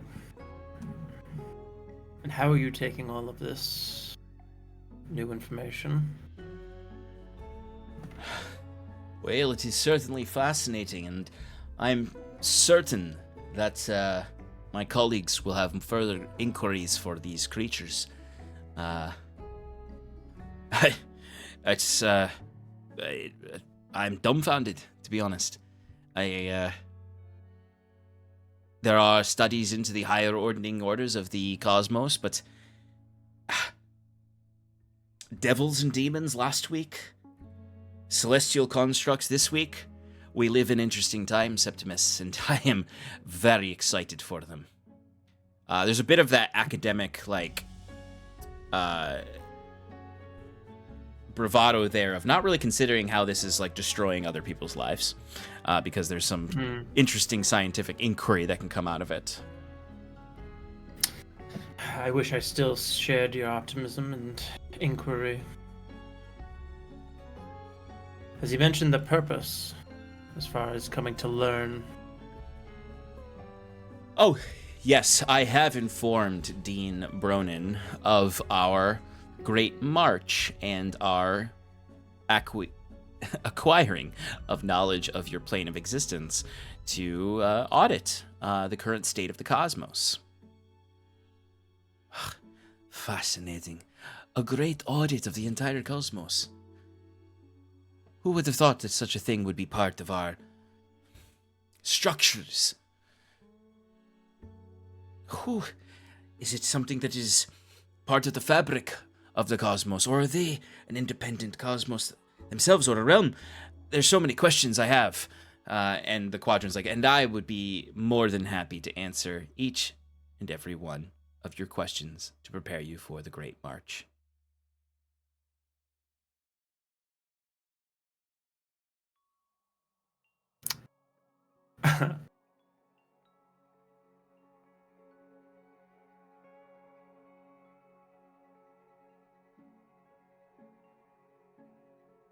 I didn't get much of an answer from your underlings, but perhaps you can provide more light as to it. What exactly are the parameters of your audit where you need to take corrective action? Corrective action. Corrective action is in situations that would significantly damage the harmony of the cosmos. Things that would tip the scales of balance to a point that would ostensibly, in the long histories moving forward, the long projections of our predictions based on the audit, could lead to the ultimate destruction of the cosmos. Or the eradication of all that makes the cosmos the cosmos. If something is so imbalanced that it may lead to that annihilation, we can attempt to correct. But our powers are not limitless, though they may seem that way, given the great golden host. So we are not almighty in the way that some of you Alma like to perceive your gods. What have you uncovered about the devil Encronash? He seems to take full power, come to this mortal plane, could put the cosmos in jeopardy. We are only just beginning our studies into the Hells, given they are one of the harder planes of existence to study, given their hostility to our monodrone's arrival. But the Great Golden Host has certainly enough monodrones to fully analyze the Hells. It will just take some significant time. So, to answer you, we are just beginning our studies of this didactyuention, though we have learned from some of the peoples here of his encroachment upon this plane of existence. It will take some time before we understand if this is a event that could result in a imbalance in the hierarchies and fractal structures of the cosmos.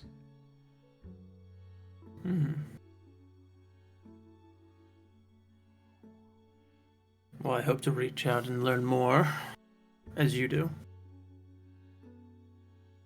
Of course, Septimus. As always, we are eager to work with Iron and Mana. Well, then I'll leave you to it for now. Septimus, as you step away from this conversation, you turn your back to the quadrone, and you feel, as you're walking away, there's sort of a metallic taste in your mouth from the air around you. And you go to step forward, and you feel your body lock. And you look around, and you can see the rest of the people there all freeze.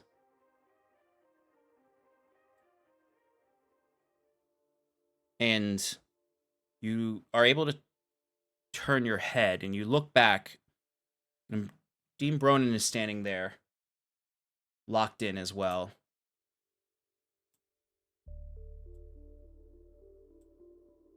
The quadrone is staring at you.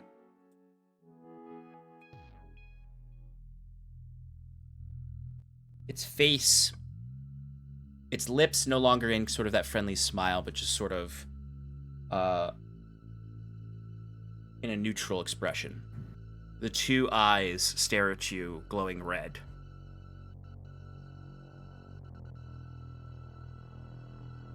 And its arms are slack at its side. It's just standing now, looking at you.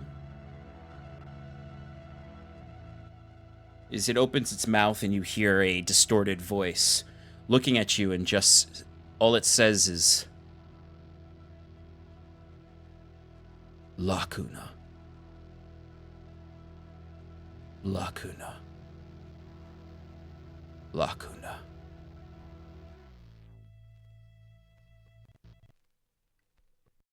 And then you're sort of a flash, and suddenly the quadrone is floating in front of you, those red eyes right at your face. What does Lacuna wish?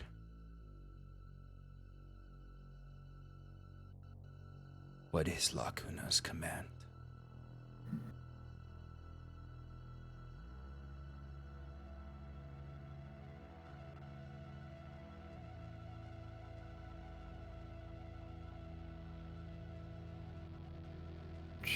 Is it asking me, like... Calling you Lacuna and asking what your command is?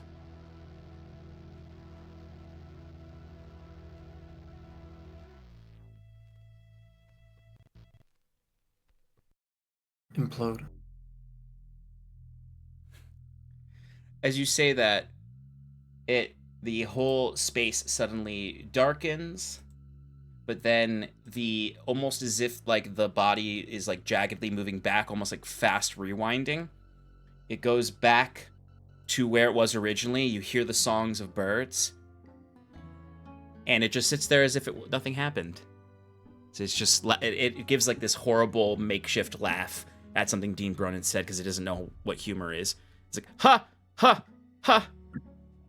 That was, as Alma say, very funny. And it's as if nothing happened.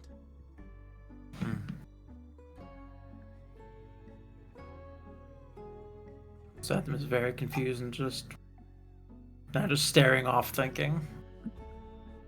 Kind of just awkwardly standing there as he was walking away, but now he's just kind of locked in thought.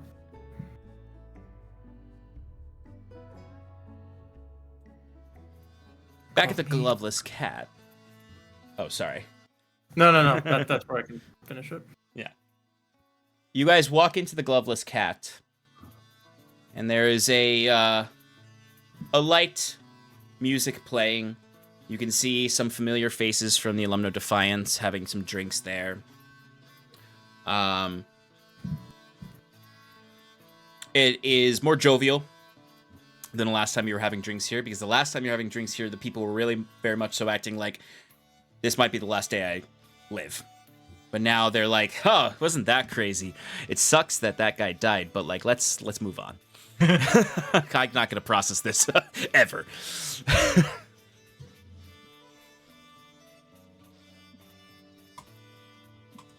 Bursting in, Jacquet goes, here it is, my wonderful, beautiful home.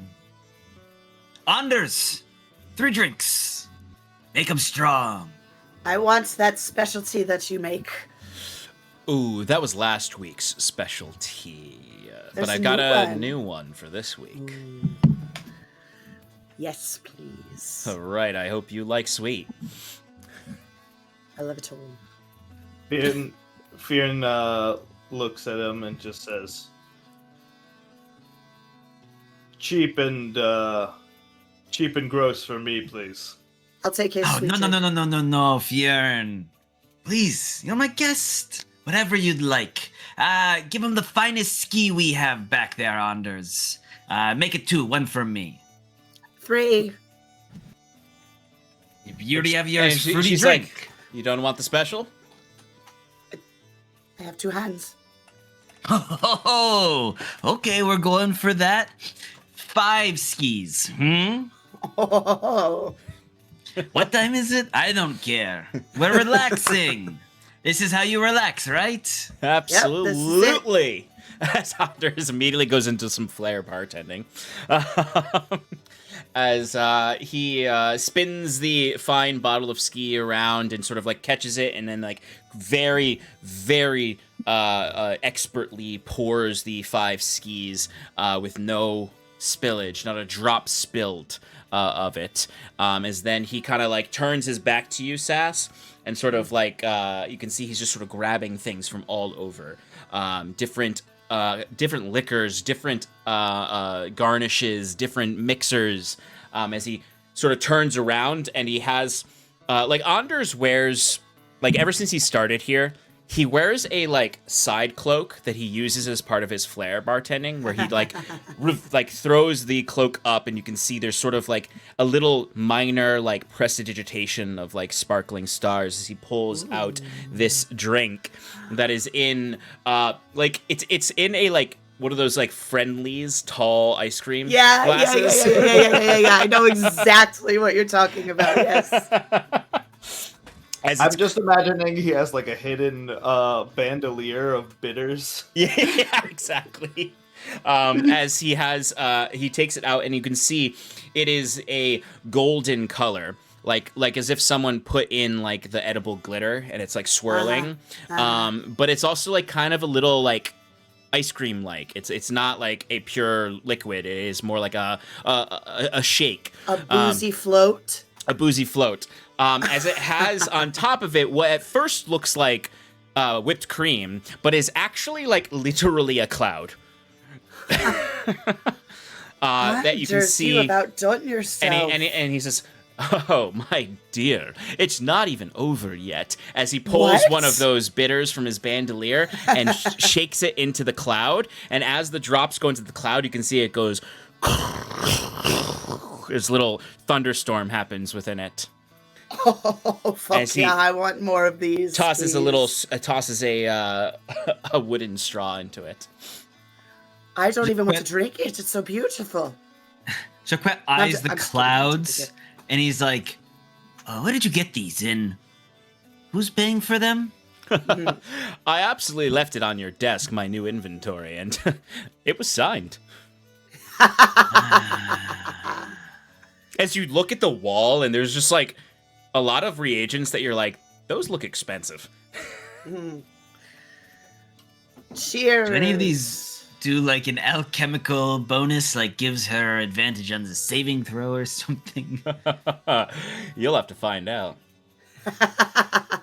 All right, and Jacquet slides 2 of the skis to Fyrn, takes up 2 himself, and mages hands the 3rd to Saskia, and he goes, "Cheers, my friends, to relaxing."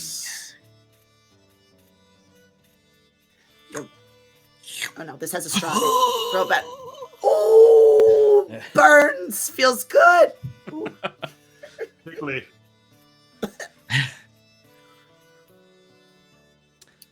As some of the ache and stress of the last 2 adventures maybe doesn't melt from your body, but is certainly muted as you drink. Oh yeah, I meant to ask. Do any of you want to fight in this thing? No. But I will Is make a magic wager. allowed?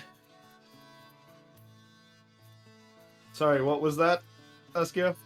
Said is is magic allowed? I suppose the rules weren't really specified too harsh. Mm, Well, this is your fight night now, Fyrn. You make the Yeah. rules. I suppose it's to the death then. No.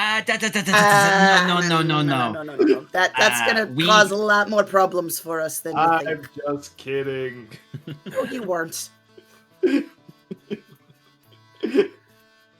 If you need, just consider me an alternate. If someone signs up and drops out, put me in. Very well. How about another round? That's what I like to hear. Chuk. And as the whiskey and stuff is burning, I'll kind of like put my hands to like the dried. I'm just assuming they're dried now, and just kind of like, this is a problem for later, but like still, it's still thinking about it. Absolutely. And as Iron and Mana begins their celebrations for today, finally kicking back a little bit, we'll get into the revelry. The beginning of next session for this night. Septimus, you walk through the streets of Hyvin, contemplating this this experience of the Modron speaking to you, or at least a vision of this Modron speaking to you. Turning over in your mind all the things you've experienced since meeting Machina. And the insistence Machina had that you have no choice in the matter. Your destiny is Lacuna.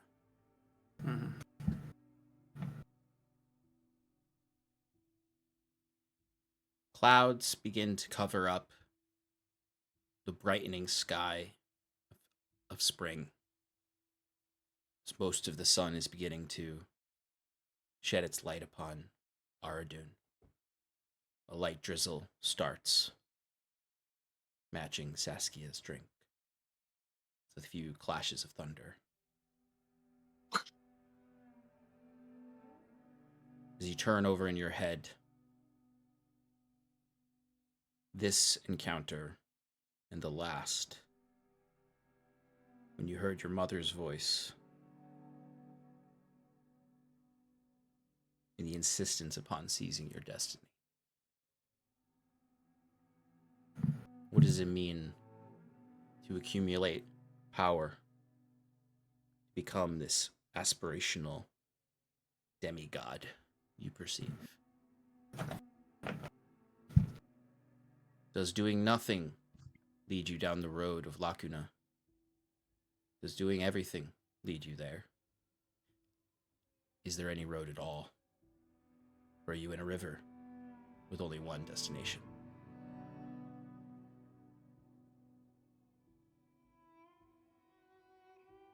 But as you head to the Gloveless Cat to join your friends, that's where we'll end tonight. Thank you, friends, for hanging out with us. We'll catch you next week at our regular time.